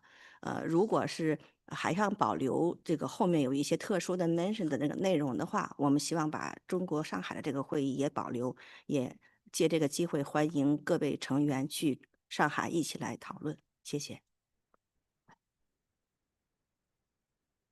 Well, thank you very much for the invitation. I suggest for the sake of brevity, we go for the first option, which is all WMO AI conferences.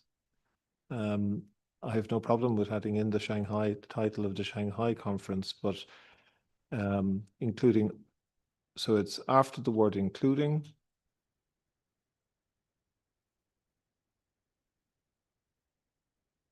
All WMO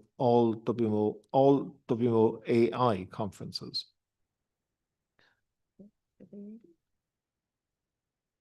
Thank you. And you can delete the WMO AI conference and the title of the upcoming conference in the UAE.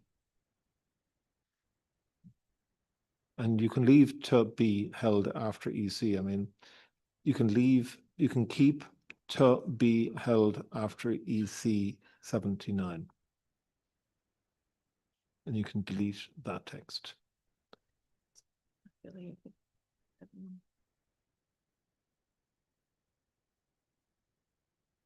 It works. I'll read it now to see if this is a coherent piece of text. So delegates, okay, the Policy Advisory Committee delegates the Policy Advisory Committee to refine the draft WMO call by correspondence provided in the annex to, we need to fix that English, to include basic principles for promoting the use of application of AI and machine learning to weather, climate, hydrological, marine, and related environmental services, incorporating inputs from members. International organizations, the general private sector, and HMEI, as well as referencing outcomes of all AI-related conferences, including all WMO conferences, to be held after EC 79 as appropriate, and submit to the Extraordinary Congress in October for its consideration and adoption. Okay, so there's a suggestion to change all WMO AI conferences to all WMO affiliated all WMO affiliated AI conferences. So after the word WMO, we go affiliated.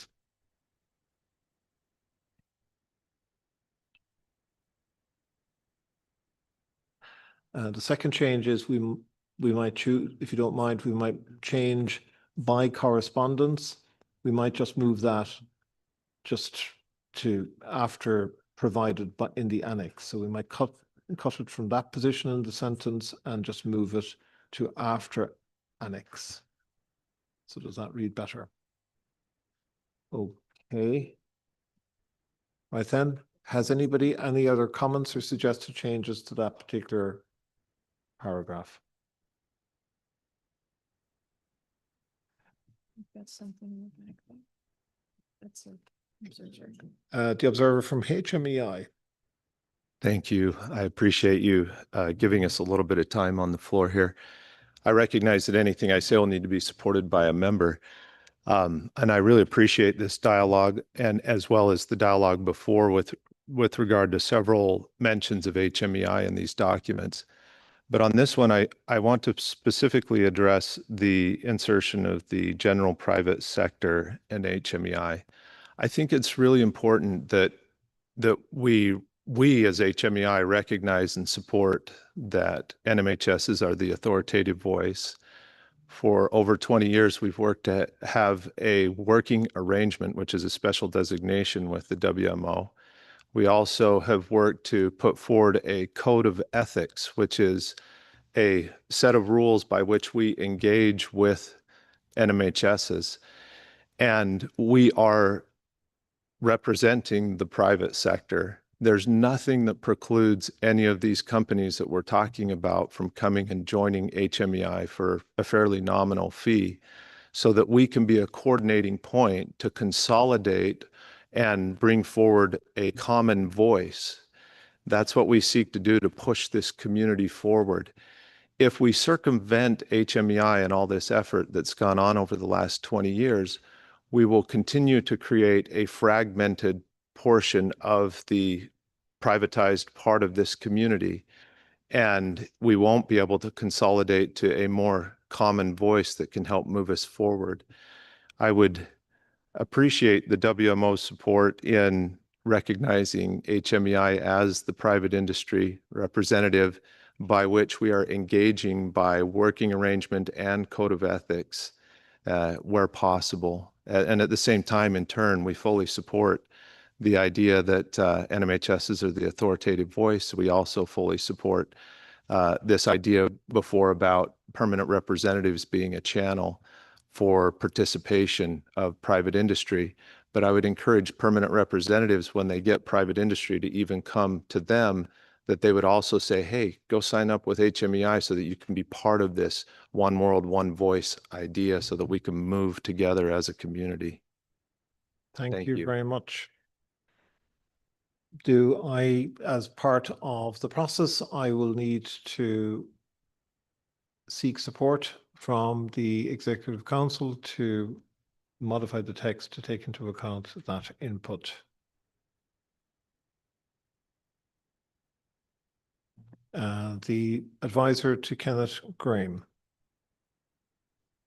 Thanks, and certainly recognize the spirit of that comment, you know, and recognizing we can only invite, you know, we can't compel or mandate, that there's that, you know, natural progression from being in the general private sector, and then the representation, while certainly does make dialogue somewhat easier and more efficient if there are coordinating mechanisms, but it's just not really clear how we would modify the text. So maybe not opposed to this in spirit, and I don't know about other members, but it's nice to see exactly what we're changing before we, you know, gavel through a resolution. So is there suggested language?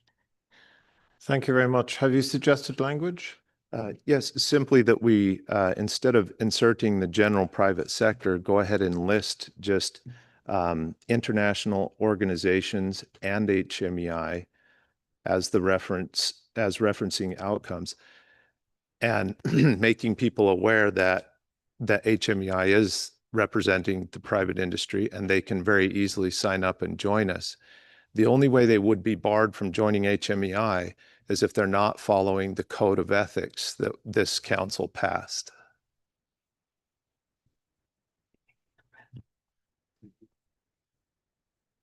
And you could change, or you could change it to say instead of general, you could just take the private sector and put it in parentheses after HMEI, so that then people knew if they're part of the private sector that they can be represented through HMEI. Okay, so we might try that. So it's and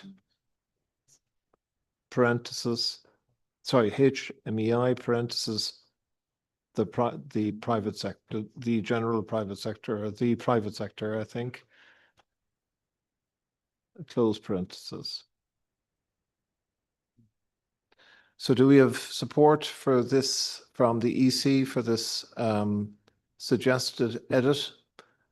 And I remind you, this is a proposed text from an observer, so it will need to be supported by a member.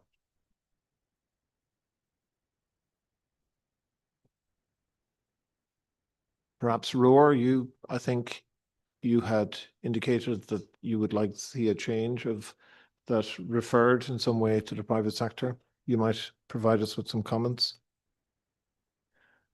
Thank you, Chair. So I fully support the content of what the representative of HMI said, including the fact that it's good for all of us if they can represent the whole private sector, and also that they have worked with us for a long time and they have worked out together with us the code of ethics. I fully appreciate that. My challenge is that there are some big companies which I do not believe are members of HMEI, and which we should also listen to. And in fact, we listened to a couple of them yesterday. So that's my challenge. Thanks. Thank you very much. So back to HMEI. I appreciate you pointing that out, Roar, and that some of those ones that presented yesterday are big, some are medium, some are small. Google, which presented, is a member of HMEI. The extent to which this community would like those big, medium, and small companies to work towards a certain code of ethics, that we can support HMEI. And all the suggestion has to be done is to say, oh, Microsoft, why don't you sign up as well, which they've considered with us in the past, and would probably do if this community said to participate, we'd like to know you're abiding by the same code of ethics. Can you become a member of HMEI? It's that simple. We don't restrict them from becoming members. Ko, I think, is seeking the floor.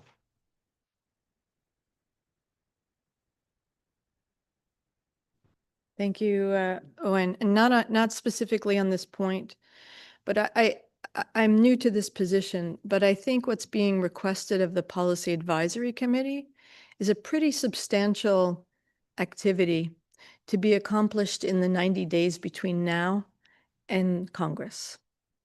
It's not a body that is set up to do a massive amount of consulting as is envisioned in this paragraph. So I just took the floor to kind of maybe gauge what's really realistic here in bringing this issue forward to Congress.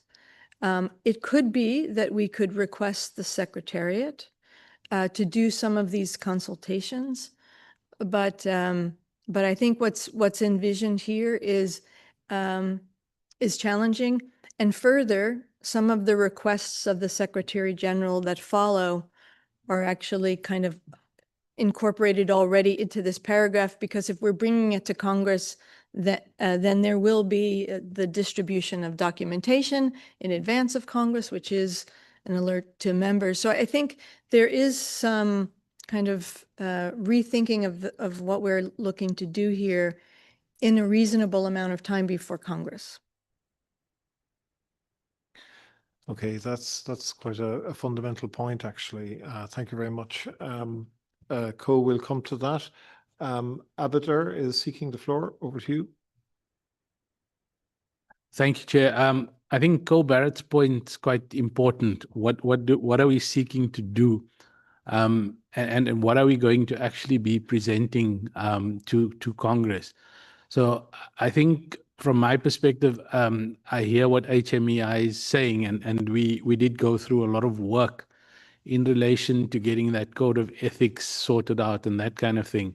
And if we have broad definitions such as international organizations, I mean, that could be anything or anyone. It could mean companies and all that kind of thing as well. So I would also maybe try and limit what we're saying, and maybe something to the effect of delegates the Policy Advisory Committee to refine the draft WMO call provided in the annex by correspondence to include basic principles for promoting the use of. And the use of and the application of, I delete one of those, because the use of, the application of, I think that's a bit tautologous. So we either use it or we apply it. So I'd remove that of AI to and machine learning in weather, climate, hydrological, marine, and related environmental services. And I'd stop it there. I wouldn't go into all the detail about who's going to provide that, because I tend to agree for the next couple of months, we're not going to have all that consultation and all those conferences happening. Because I think we also, if we talk about things like, for example, including outcomes of all AI-related conference, and then we go on to include WMO-affiliated. An AI-related conference, or all of them, includes WMO-affiliated. So I think that details, but for me anyway, superfluous. So I think we should stop it. Thank you very much. Thank you. So we have a suggested edit, which is to delete of application. So it's just to keep it to use of. So we've Penny seeking the floor. Thank you, Chair. And I'm somewhat torn between the positions of the document as it stands and sympathetic to the points made by the HMEI representative. My instinct is to favour an open call, and it is undoubtedly true that many of the most significant players whom we heard from yesterday and who we know are really driving the advances, are not at the moment members of HMEI, much though we might like them to be. I think there are some provisions within the resolution we just signed that would encourage us to move people in that direction, because we're saying we're responsible for encouraging them to respect authoritative voice and so on. And if we don't tie ourselves down too quickly, it may be that there is a compromise position that can be found by PAC to say that we'll open it up, but as we partner with these organisations, we'll be expecting them to align, something like that, that could actually give us some leverage to encourage the people we really want to engage with to align to HMI and to the principles that we would all like them to. I think if we exclude them at this point, we will really dilute the benefit we can get from this. So I'm reluctant to do that, but I can absolutely see the points that are being made about the loyal and public-spirited approach of all our HMEI members over decades, which deserves some acknowledgement as well. That's a very important point. I'm also taken by the comment from Cole that we need to actually engage in a realistic, doable outcome and exercise. We're tasking PAC to engage in a substantive piece of work in a very short period of time over the summer. And we have a proposal here from Aberdare to simplify the language. And if I understand correctly, to perhaps take the text from the end of environmental services and then remove everything from incorporating inputs all the way as far as the word appropriate in the last. So it's simplifying it without being specific. If I understand that. No, we're not deleting environmental services. We're suggesting to delete incorporating inputs and go all the way down to appropriate. We could, yeah. So that's the suggested change, I think. And we have Kenneth Graham's advisor.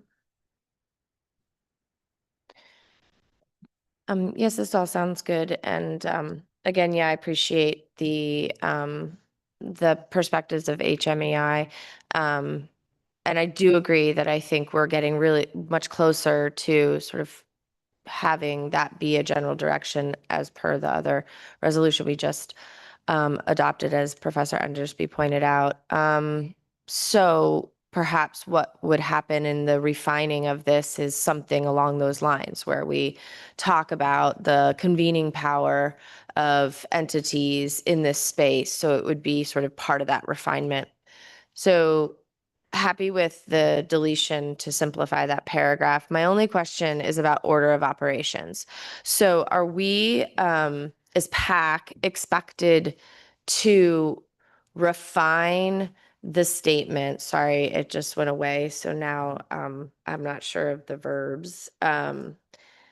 Yeah, are we expected to revise or refine this WMO call, and then the Secretary General, which I agree, that is a very large task for a group of members to take on this global consultation. So I believe it's appropriate for that action in the request the Secretary General, not PAC, to do the consultation. But the question I have is, are we refining the draft based on those consultations, or are we refining the draft and then those are going out for consultation, that refined version? Because I think it might serve all members better if the call went out, there was input gathered, and then based on that, there was a refinement of this call. If we truly wanted to be inclusive of the global community, we would first want to get input and then refine the draft. So maybe if that's the case, and if the order of operations is as we understand it to happen, then we would say that we're refining the draft based on the Secretary General's call or something to that nature. Thanks.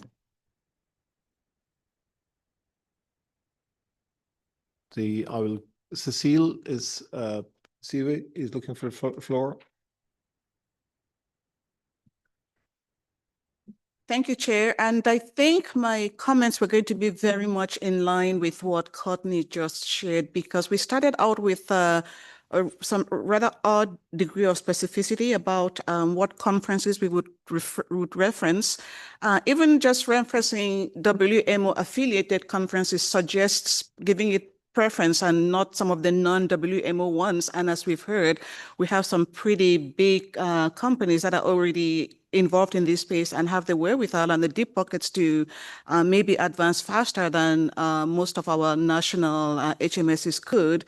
And also keeping in mind Co's comments about what was it we are asking, we are expecting the PAC to be able to do between now and October. So I think that was all neatly encapsulated by the comments that Courtney made. And I also wanted to register my support for Mr. Abada's suggestion to really simplify the text. And that just gives us a lot of flexibility and openness, but it just makes clear that PAC would refine the call, but the goal is not to have landed the consultations between now and October. Thank you, Chair. Thank you very much, Cecile.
Okay, thank you very much. We're just clarifying the process. So first of all, with the text we have in front of us, we're not going to modify it any further as it's proposed, other than from a procedural point of view. It has been pointed out by Stefano, quite rightly, that PAC does not report to Congress, so therefore it would be submitted through the President to the Extraordinary Congress. So in the last sentence, after submit, it will be through, after submit, you might put in through the President. So that's a procedural thing. We need to get that correct. So thanks very much for Stefano for pointing that out. So we might just, I'll open the floor, I'll hand the floor over to Tatsuya, who will outline the actual process that's going to be following this particular delegation. And we'll address that in the requests to the Secretary General. We'll ensure that this process that's going to be outlined now is captured accurately to your satisfaction within the requests following this section, okay? So over to you, Tatsuya. Thank you, Mr. Chair. So the process I have in mind is just as follows. Hopefully next week or the week after next, a circular letter from the Secretary General will be sent to all the WMO members, as well as to HMEI to seek inputs.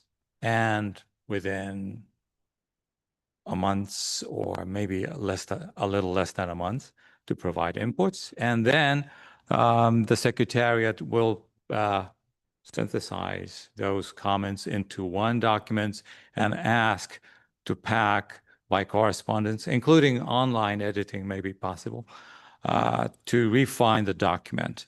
And also the conferences are deleted, right? So with regard to the WMO affiliated conferences inputs, it may be put into draft 2, thinking about the timelines. I mean, because the documents to Congress must be ready by mid-September, including, translation. So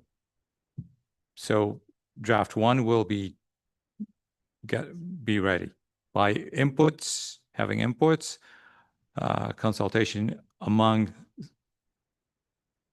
PAC, and draft 1 will be there, and draft 2 may be provided after having inputs from other conferences. Thank you. Okay, so the order of operation, having listened to that, is that a letter will be issued by the Secretary General this week, if I understand correctly, to members. Okay, so very shortly. Then members will provide their input. Then the next step is the Secretariat synthesizes that input and then forwards that on to PAC. So then PAC is then going to refine that input, and then that refining process will be taken by the Secretariat again, and on behalf of PAC, via the President, will be submitted to Congress. Okay, so that's the order of operation. Right then. Okay, so we have text there, which I believe myself is stable in relation to the delegates' text, but I think we need to go through the requests first to ensure that EC is comfortable before we can go back to that delegates' text to make sure that you're all happy with it. I believe you will be happy with it, but let's go through the requests and make sure that we are reflecting correctly the Secretary General's letter to members, to Secretariat, to PAC, to Secretariat, to President, to WMO, operational sequence in the most effective way possible. So right then, so we're now looking at requests number 1.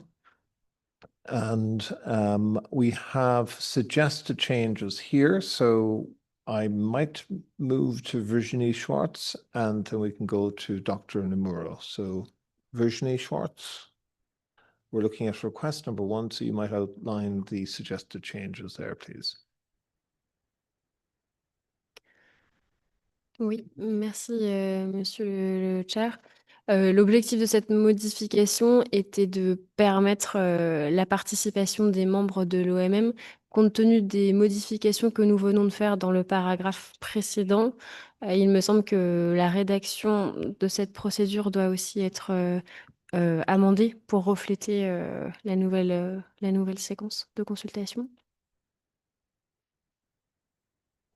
Et je pense qu'on peut aussi essayer de simplifier la rédaction pour éviter l'énumération de toutes les parties prenantes.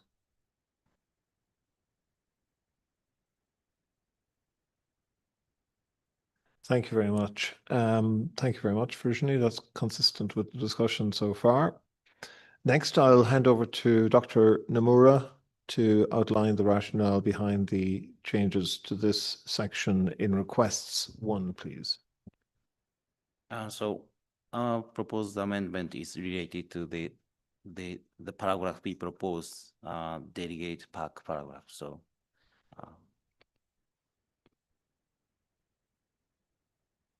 we just deleted some text and then moving to the delegate paragraph, PAC paragraph. So okay. Thank you very much. And the same applies to request 2 as well. Is that correct, Dr. Nomura? So, yes. Yeah, we would propose to request the SG to circulate the draft call to all the members for their input. Yeah. Okay, thank you very much. So I'll just read out the text from requests the Secretary General, and then I'll open the floor for comments. So it requests the Secretary General to one, bring the draft WMO call to the attention of one, WMO members, two, HMEI and its members, and three, participants of the said WMO AI conference, seeking inputs for further enrichment and to include in the call stakeholders' perspectives and a possible willingness for near future collaboration in AI and machine learning. And two, to circulate the draft WMO call to members. We need to get rid of the second to members. And two, to circulate the draft WMO call to members for their inputs. Okay. So the floor is open for any comments that people might have at this point.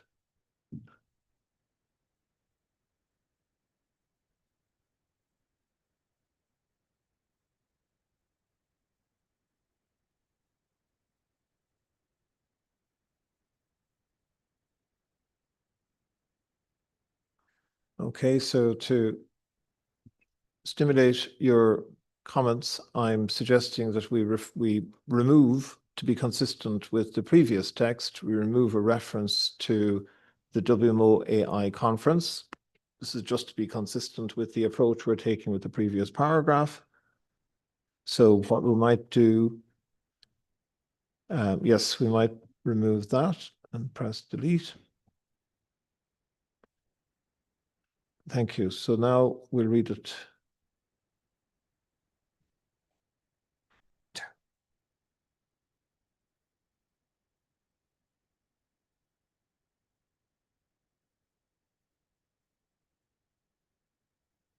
So thank you very much. Tatsuya was pointing out we may not need requests two. So let's see, does that work? Does request one work on its own? To bring the draft WMO call to the attention of one, WMO members, two, HMEI and its members, seeking inputs for further enrichment and to include in the call stakeholders' perspectives and a possible willingness for near future collaboration and AI and machine learning. So that's the text. Floor is open for any comments, refinements, or suggested changes or queries.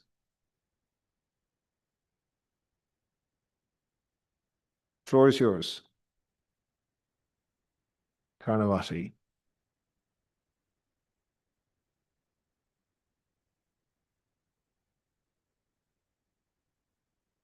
Yes, thank you very much for the opportunity.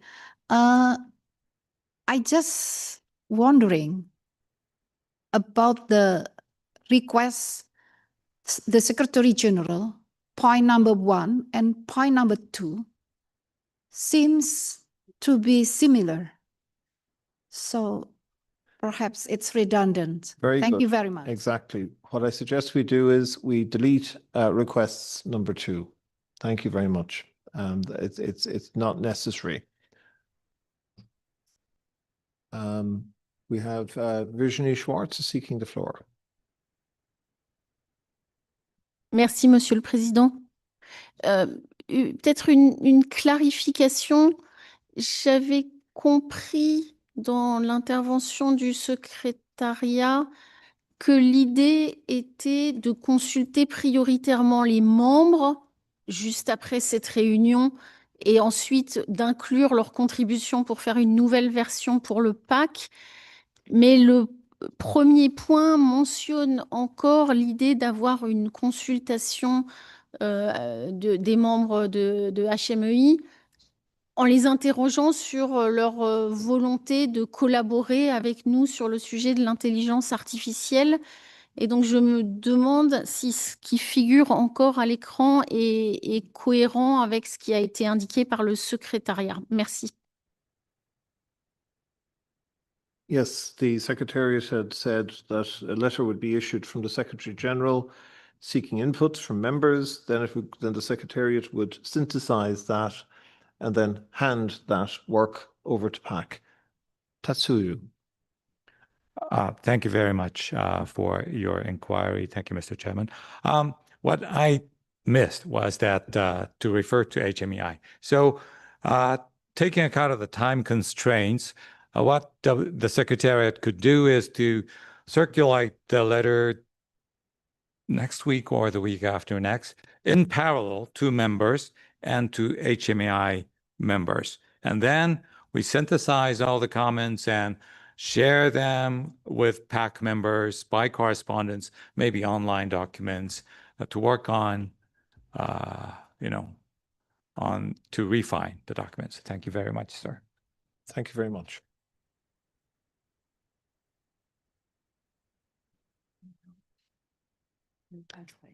Sarah Jones, and then we have Cecile. So Sarah first. Thank you.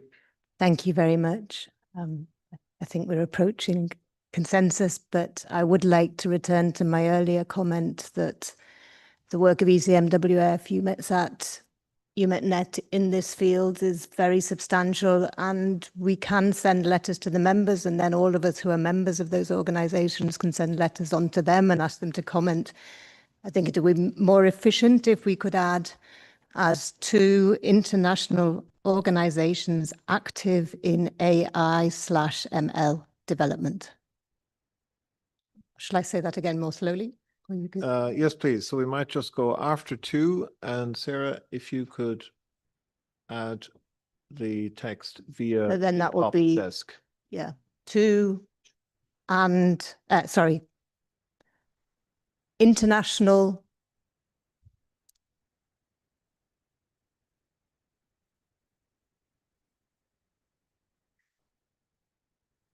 organizations active in AI/ML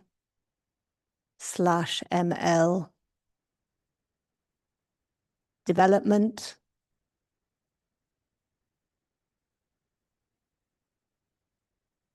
and 3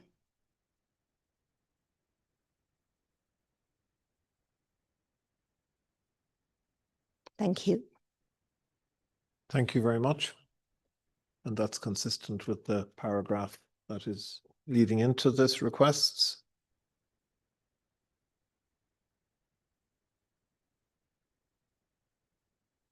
Okay, so we are up against the time here. So what I'm suggesting is I will read this requests and propose that it is adopted. Oh, apologies. I forgot Cecile. Apologies. Over to you, Cecile. And we also have a request from Christoph. Thank you, Chair. I had wondered whether we were inadvertently leaving out some private entities that we would like to hear from, but who were not HMEIs or members of HMEIs. And I don't know if that would be captured by the intervention from Dr. Jones on international organizations. So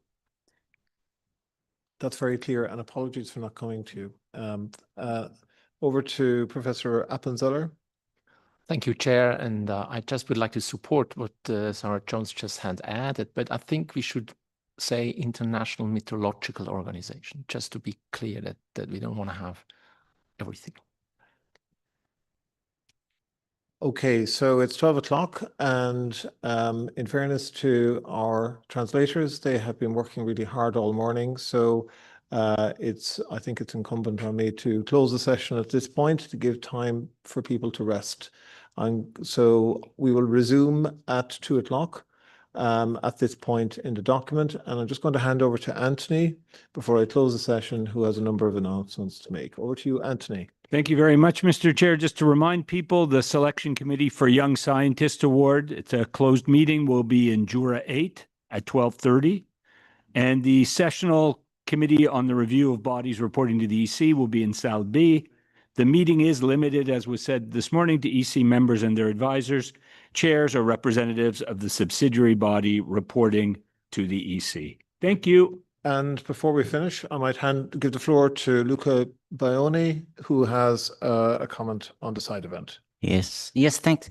Just to remind all the participants about the side events that Italian permanent representative Luca Baione is pleased to announce about the cryosphere third pole and the role of Italian cooperation in aligning with the WMO priorities is in the agenda. It's been anticipated to 5 p.m. in the same room here. The event is open to everyone is interested, is not restricted, and so we are pleased to invite all of you. And after that, there will be a light refreshment in the Arctic. Thank you.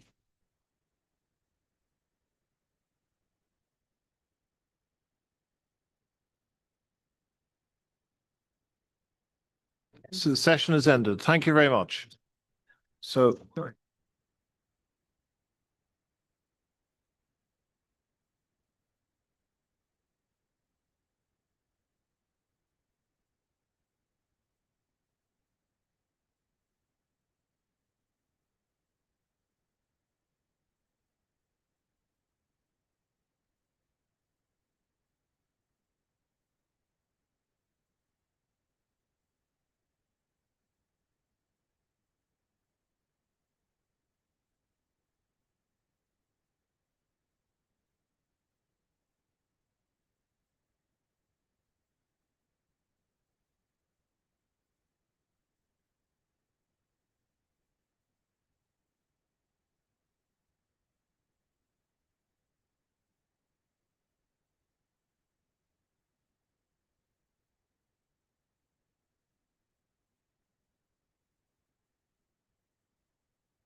I was asking about the analog. Welcome back. So we can continue our discussion on the WMO call and document 4.1. You might recall that we were still dealing with the requests section, and we had one request to the Secretary General in relation to the open call. So we might put that part of the document up on the screen again, please. I plan to continue to this particular item for the next hour. So we'll get as far as we possibly can on 4.1, and then we'll go back to the remaining items on the agenda. So, okay. So I will just recap on delegates, that paragraph, and we need to be comfortable with both the delegates paragraph and the requests section together, because they need to hang together in a coherent fashion. So I will read delegates. So delegates the Policy Advisory Committee to refine the draft WMO call provided in the annex